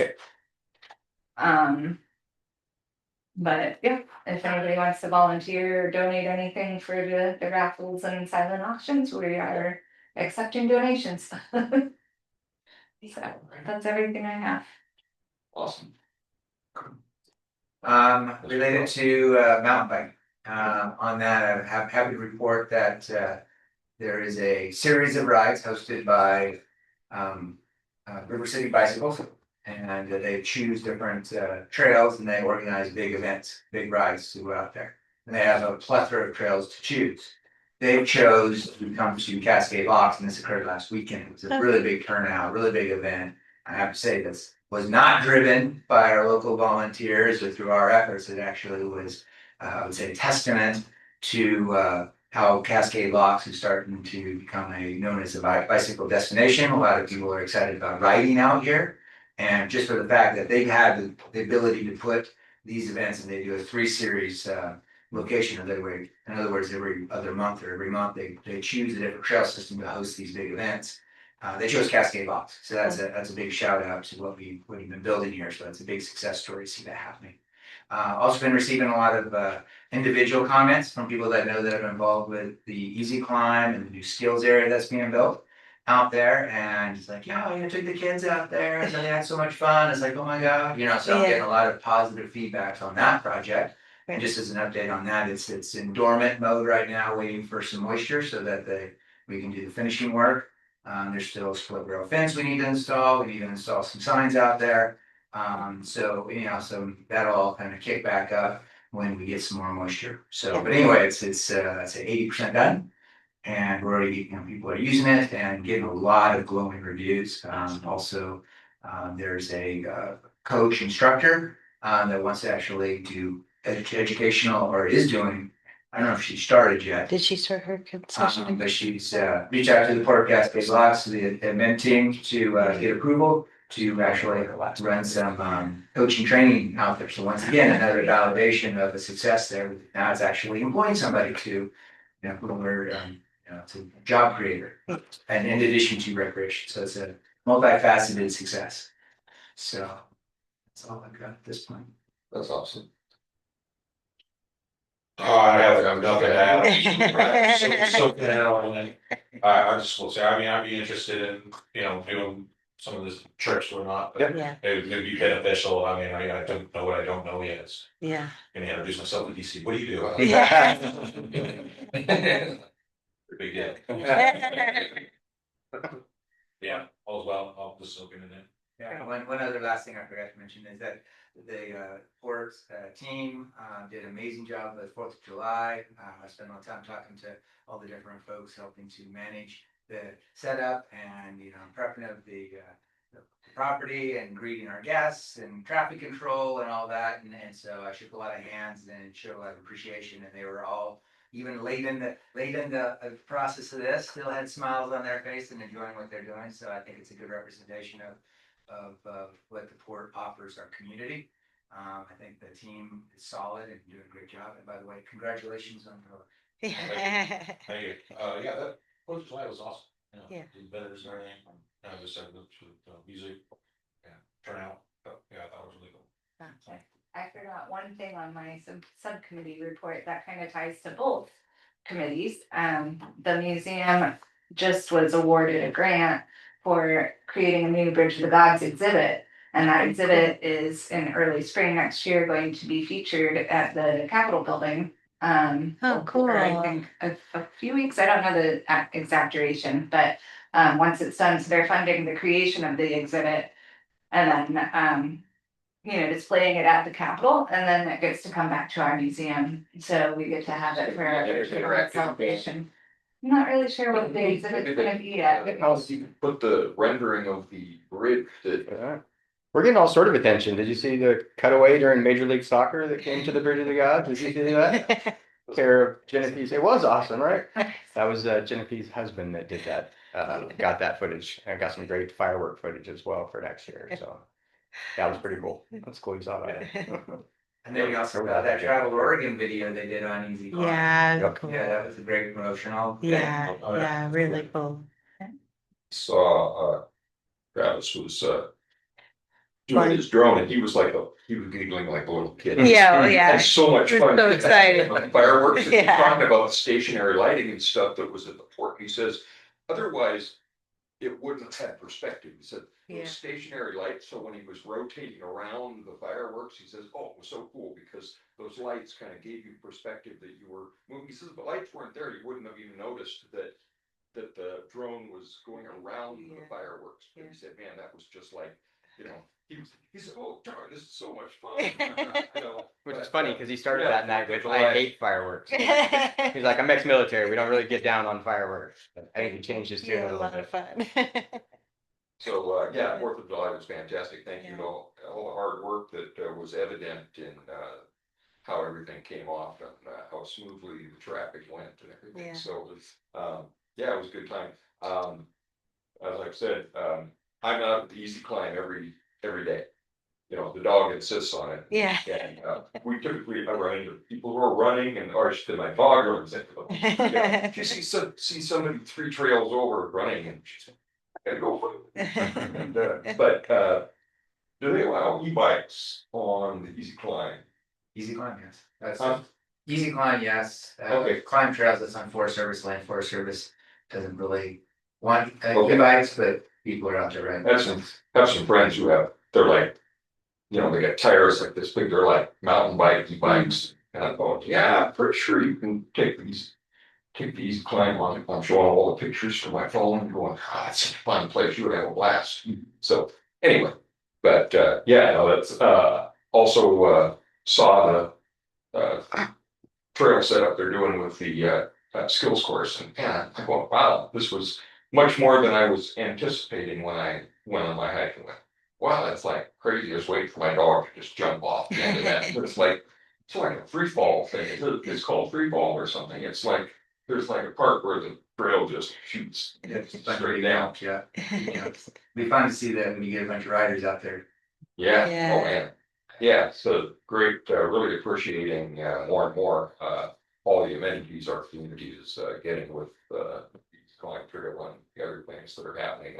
We'll be excited to see things start progressing on our plans for the campground and anybody that I've talked to about kind of what I think is our initial vision is like they agree. It's needed. It's will be great, a great amenity to the community and really make things happen.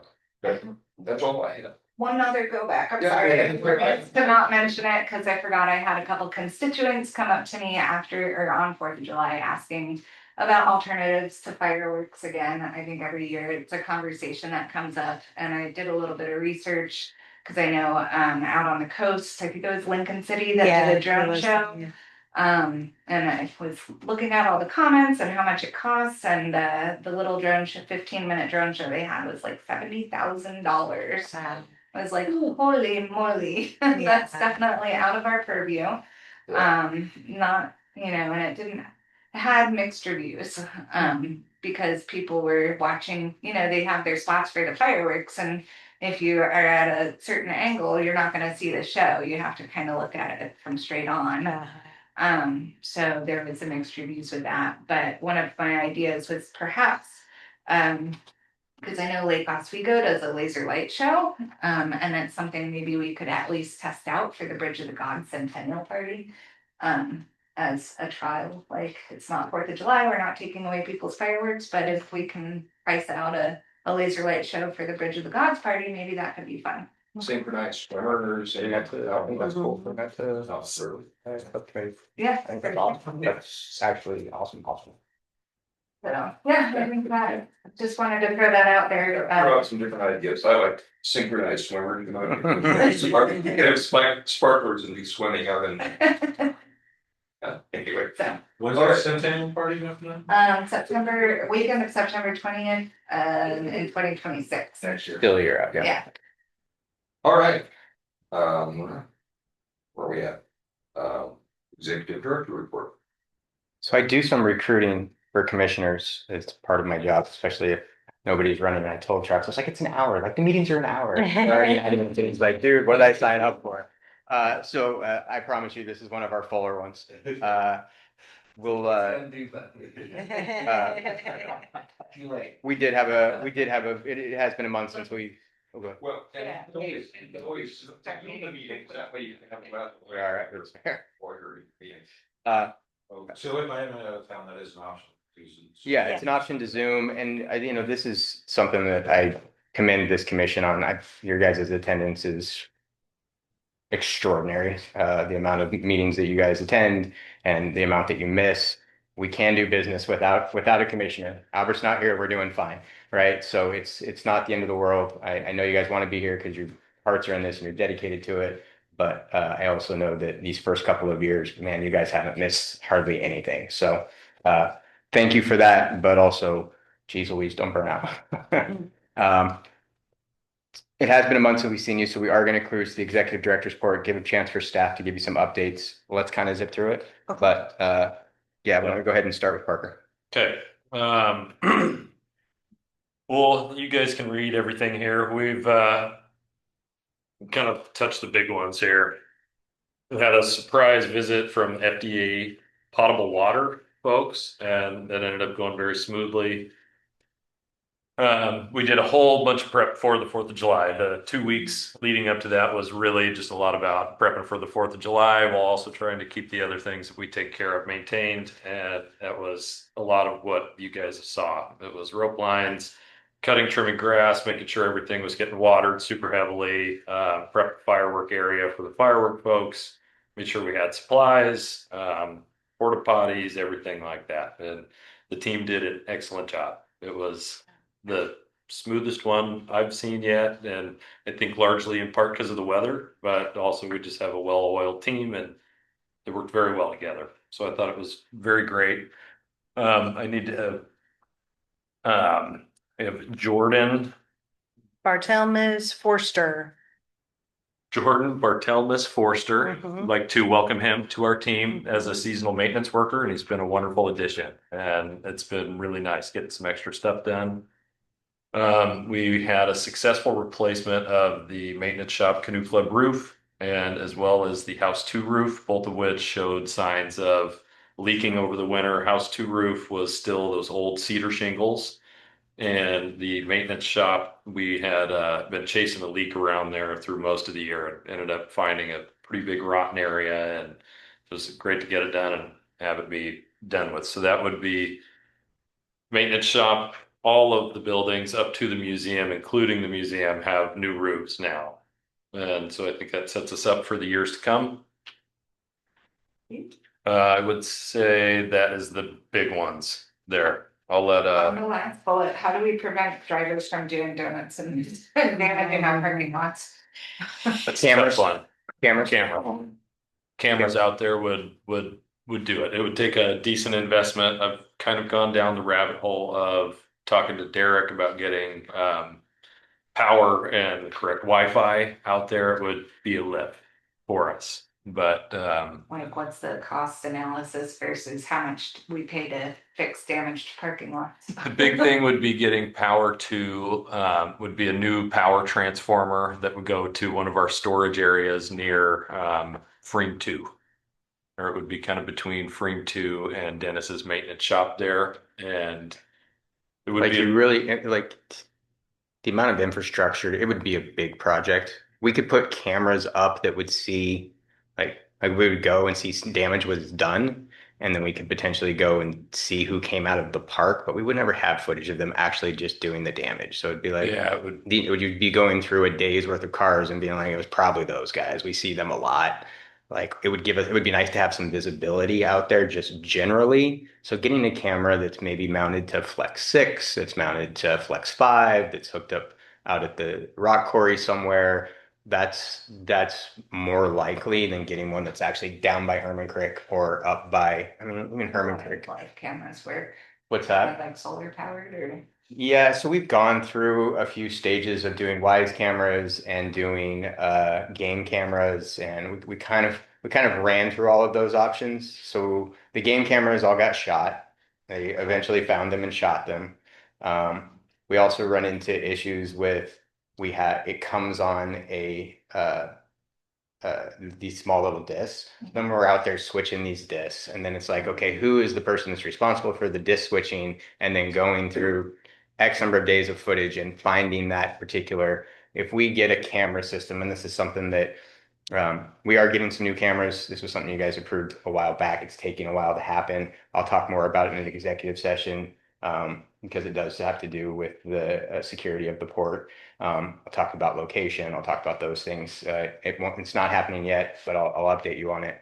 But if we got cameras down there, they would need to be of the same variety so that it connects to our system. So we're watching one big panel, right? Instead of there's this system and then this system, and then how do we make these systems talk? And now I'm stitching footage together, and it needs to be all on one big panel. The backstory is to that is we got a federal grant on that during I think it was sometime after 9/11, right? It was a while. It was a while ago. But as part of that grant, none of the cameras could be manufactured in China. So we have these weird European cameras, which are really great. And the system's awesome, but it's ridiculously expensive, and only a few people work on them. And so we're kind of grandfathered into this weird system. It works for us, but it's not cheap. And so it's sort of one of those things where you're like, well, this is what we've got. This is what we got to work with. But each time we want to put a camera up, it's a bit of an ordeal. They're good cameras. They last forever. Those cameras just take a lick and keep on ticking. They're used for like industrial Autobahn stuff, right? Like European Autobahn stuff. So they're great cameras.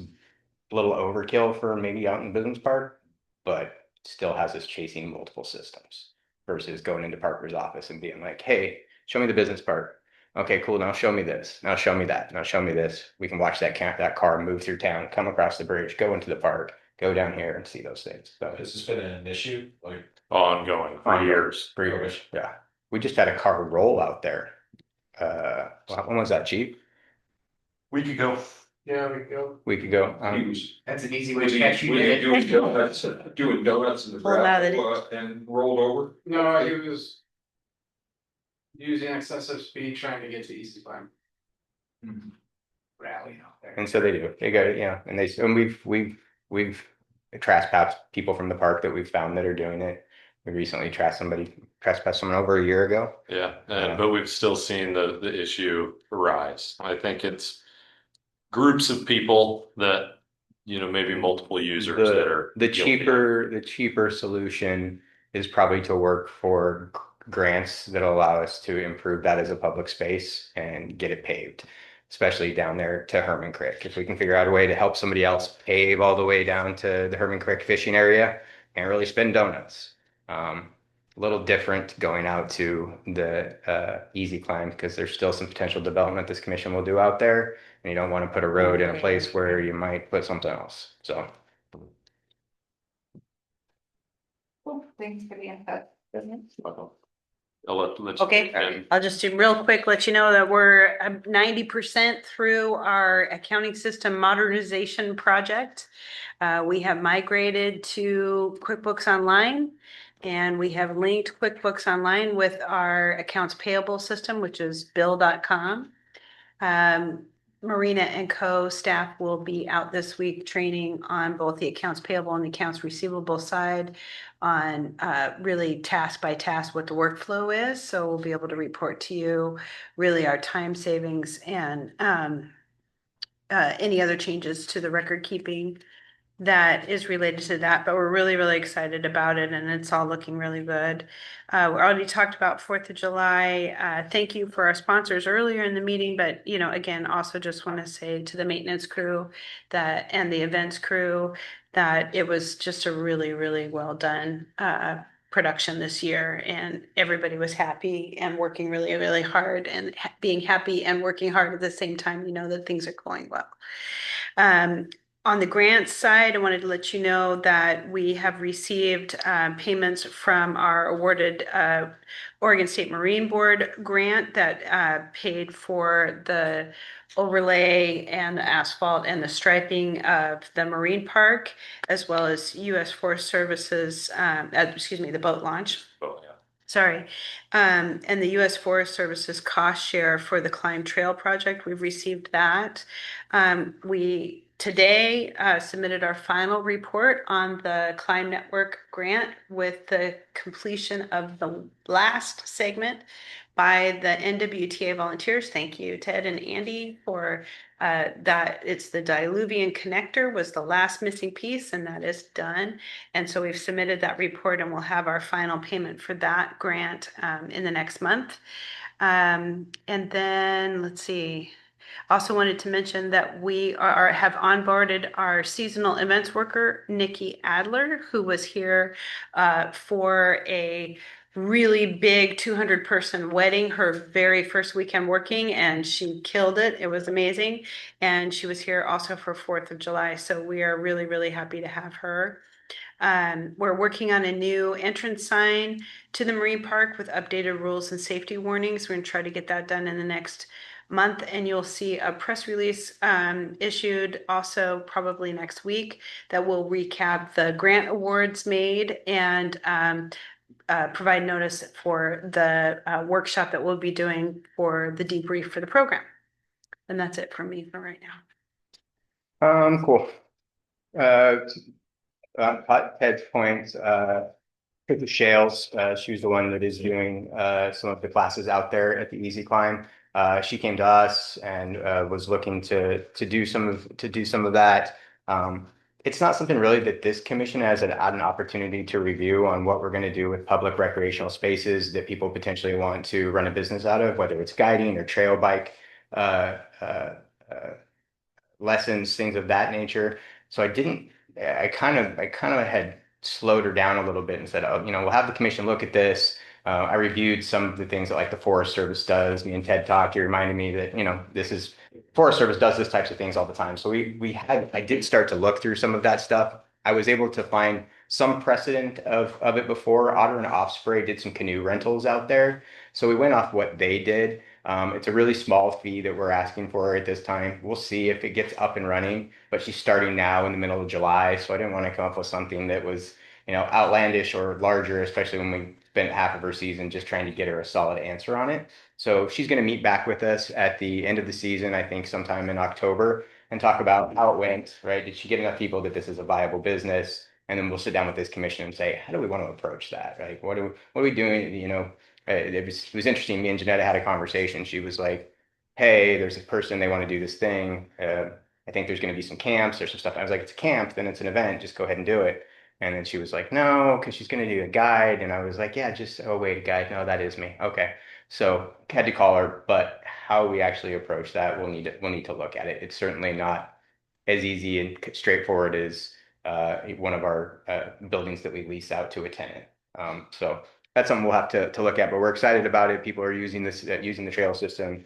The more riders we see out there, the more popular it gets, the more it advances economic development. And if there's a way for us to help somebody out there, create some jobs, it's a win-win-win. We'll just have to get the paperwork right on it. For clarification, when the word camp is not really camping, it's more like a skills clinic. Yeah. Teaching people how to ride bikes and ride the features. That's kind of right. And that was, there was some explanation due on that because in my head, I was like, camp. Budget documents and development. The budget documents have all been sent to the state and approved, to the county and approved. So we're finished with that. A frame cooler system payment. So we bought those coolers. Remember, we came in May and I said, hey, we went over for an additional $29,000. So I got approval for it to go over. We did everything we could to get that wrapped up by the end of June into the last fiscal year. Unfortunately, it didn't. So it's going to come over into this fiscal year. Not really an issue, except it needs to come out of the same fund, which is the development fund, which we just refunded for $2.4 million. So we'll have that $2.4 million, but now it's minus $29,000 in order to pay those coolers. It's just sort of the nature of government accounting, right? We get to the end, that money goes away, the new fund's there, the $29,000 will come from there. So we're $29,000 minus on our 2.4 that we have committed to whatever developments you guys choose, mostly the campground at this point. The frame is also moving. Frame recently met with the city and discussed the wastewater treatment facility. The solution is a $1 million pre-treatment at Flex 6 in order to get into phase 1 of brewing. Phase 2 of brewing would require another $1 million investment at the wastewater treatment facility. Both of those, I think, are within grasp for Frame and for the city. The city's expecting a proposal back in the next 4 to 6 weeks. So we're seeing movement there, which is exciting.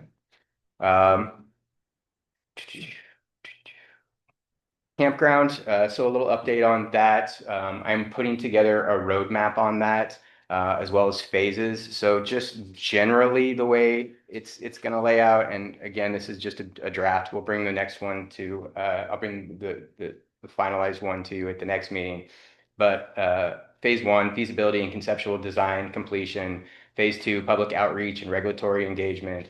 Phase 3, design procurement, regulatory and permitting. Preliminary design, final design, bidding documents, and construction. Right now, I'm not comfortable putting timelines onto all of those, but would like to be able to be there by the next meeting in August. I actually have a business action item at the end of this meeting that's going to help me move forward with that. So if we can get that approved, that certainly will put us in a better position on the campground and getting phase 1. And we could really, I mean, I could really be starting phase 1 in August, even before I'm ready to go. Phase 1 and phase 2 a little bit, starting both of those. So movement on the campground, which is good. Anybody else have any questions?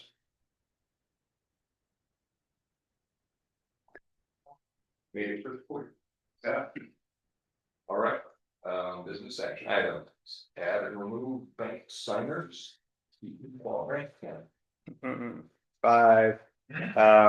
We just need to update our authorized signatures. Need to add Travis Gann. We need to remove Rob Peterson. So in order for the bank to do that, they need an official motion in the record. So that's what we're looking for today. I move to approve, remove Rob Peterson as a bank signer on Bank. And add. And Do they need 2 separate motions? Separate. Thank you. I second that motion. Okay, we have a motion second to remove Rob Peterson from signing. All those in favor? Aye. Opposed? Motion passes. All right, I move to approve to add Travis Gann as a bank signer for bank. I second that motion. okay, got a motion for second to include Travis Gann as a signer on the account to Bank. All those in favor? Aye. Aye. Opposed? Motion passes. All right, Need to get checked. consider delegation of contracting authority. Chaz, you vote for in favor? Yeah.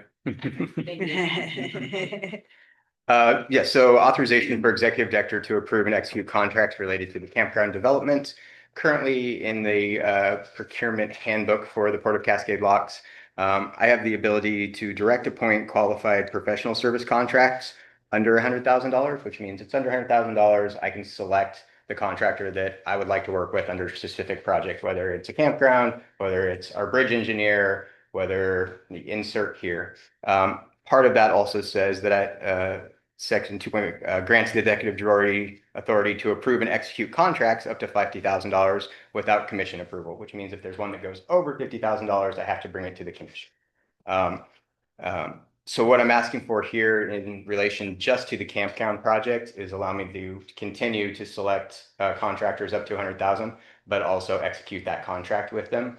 That saves me from calling a special meeting strictly for you guys to say, yes, go ahead and do the thing we've already given you the authority, the money to spend the money of the authority that we've already given you to spend. So give a quick call to Tommy on this. I think it's pretty standard, right? And like pretty standard.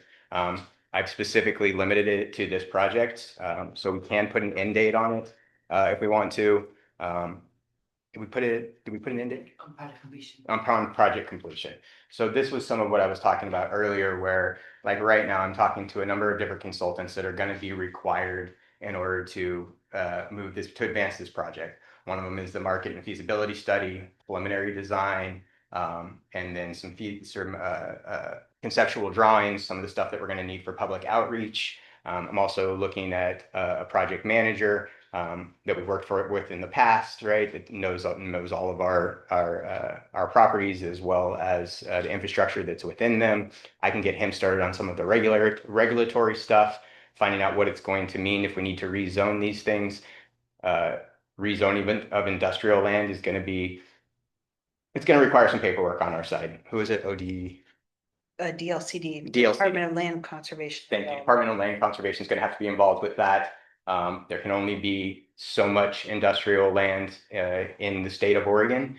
And so we're going to need to find a way to swap that land with somebody that has the zoning that we want. We happen to be in the advantageous position that we have the good thing, which is the industrial land. That's fairly limited. So there will be other folks who are looking for that. Easily could be a port that needs some more industrial land. We're likely looking for something that's zoned resorts, which is going to be the easiest thing for us to do a campground on. So there's going to be some regulatory stuff that we've got to get through, and I need a program or a manager to come through for this project and do some of that stuff.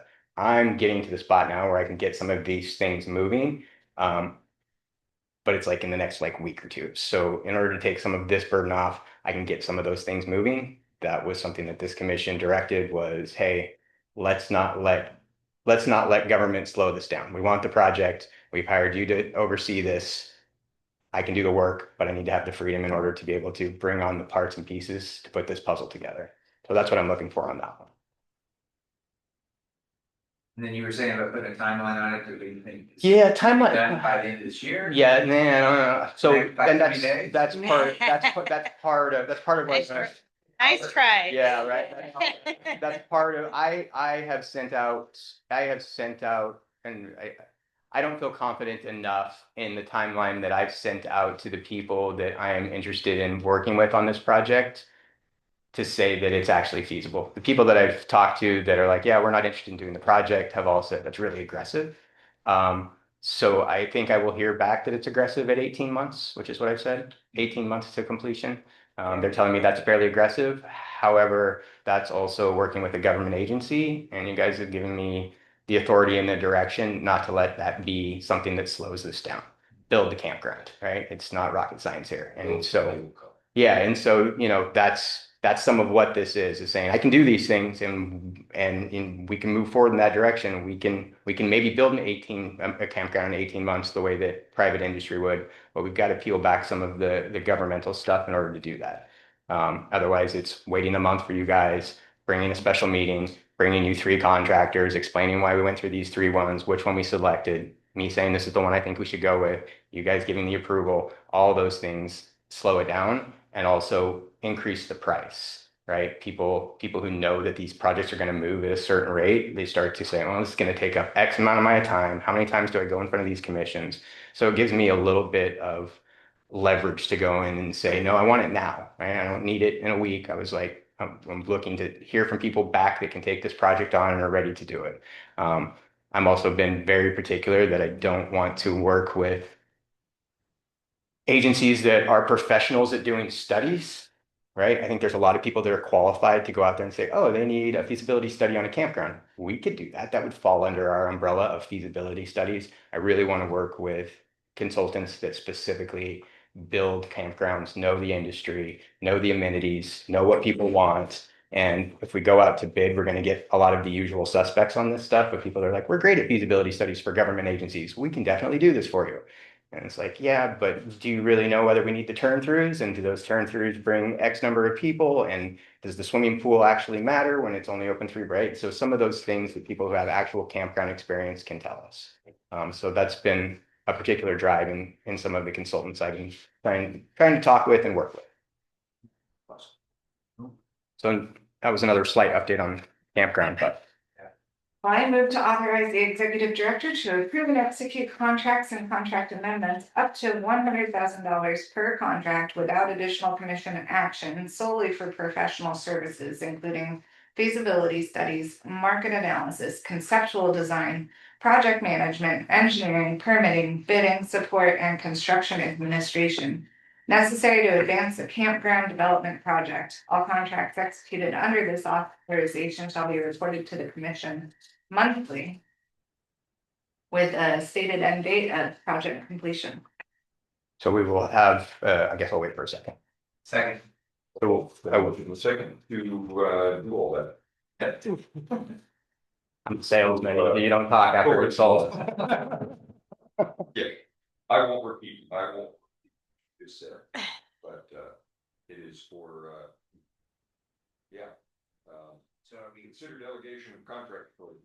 So were we saying that the project completion was 18 months? I think we'll leave it project completion until I can come back with a timeline and dates on it. Okay, been a motion second to approve this change. All in favor? Travis, do you have anything? Aye. Or, No, I'm good. okay, yeah, just didn't know if you were ready to ask a question. No, It was just heard. You can see my nose track. Better ask question before we have. All right, all those in favor? I Travis, you got Yeah, I that already did, yeah. Okay, all those passes. I will report on those monthly because I'll be working with those people monthly, whether it's them coming in here or me. We will update on it monthly. We will hit some procurement brick walls along the way. Once it gets to construction, there's no way around that. Like it will need to go out to bid. Those will be sealed. There will be a process.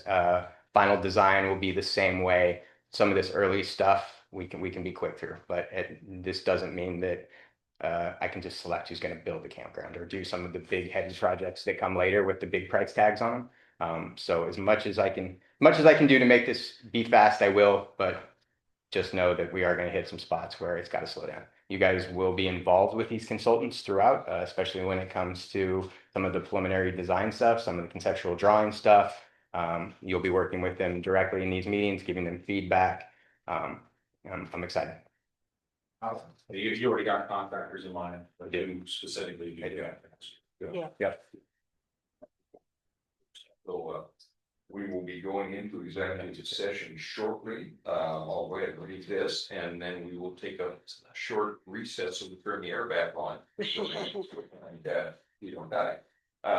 Port of Cascade Loss Commission will now meet in executive session pursuant to ORS 192.6602E to conduct deliberations with persons designated by the governing body to negotiate real property transactions, and ORS 192.6602H to consult with counsel concerning legal rights and duties of a public body with regard to current litigation or litigation likely to be filed. Representatives and news media or designated staff shall be allowed to attend the executive session. All others of the audience are asked to leave the room. Representatives of the news media are specifically directed not to report or otherwise disclose any of the deliberations or anything said about these subjects during the executive session, except to state the general subject of the session as previously announced. No decision may be made in executive session. At the end of the executive session, we will return to open session and welcome the audience back in the room. And then can I add a couple more of the Yeah, statutory sure. changes, because I think we have some last minute updates that are going to need to be provided. So the executive session will also be called under ORS 192.662E, which is to consult with a designee involved in real property transaction. cancelled that one, I thought. Okay. I didn't hear that. I'm sorry. 192.662. Conduct deliberations with persons Yes. designated by the governing body for real property transactions. Sorry, I have three more for you. Three more. RS 192.662F to consider information that's exempt from public disclosure. And then it sounds like Jeremiah has a couple of the security updates. So that would be ORS 192.662N and 2P. And 2P and 2. F. Yes. All right, so moving. That was Okay. Is that what you read? Okay. Yeah. Excellent. Good. Excellent.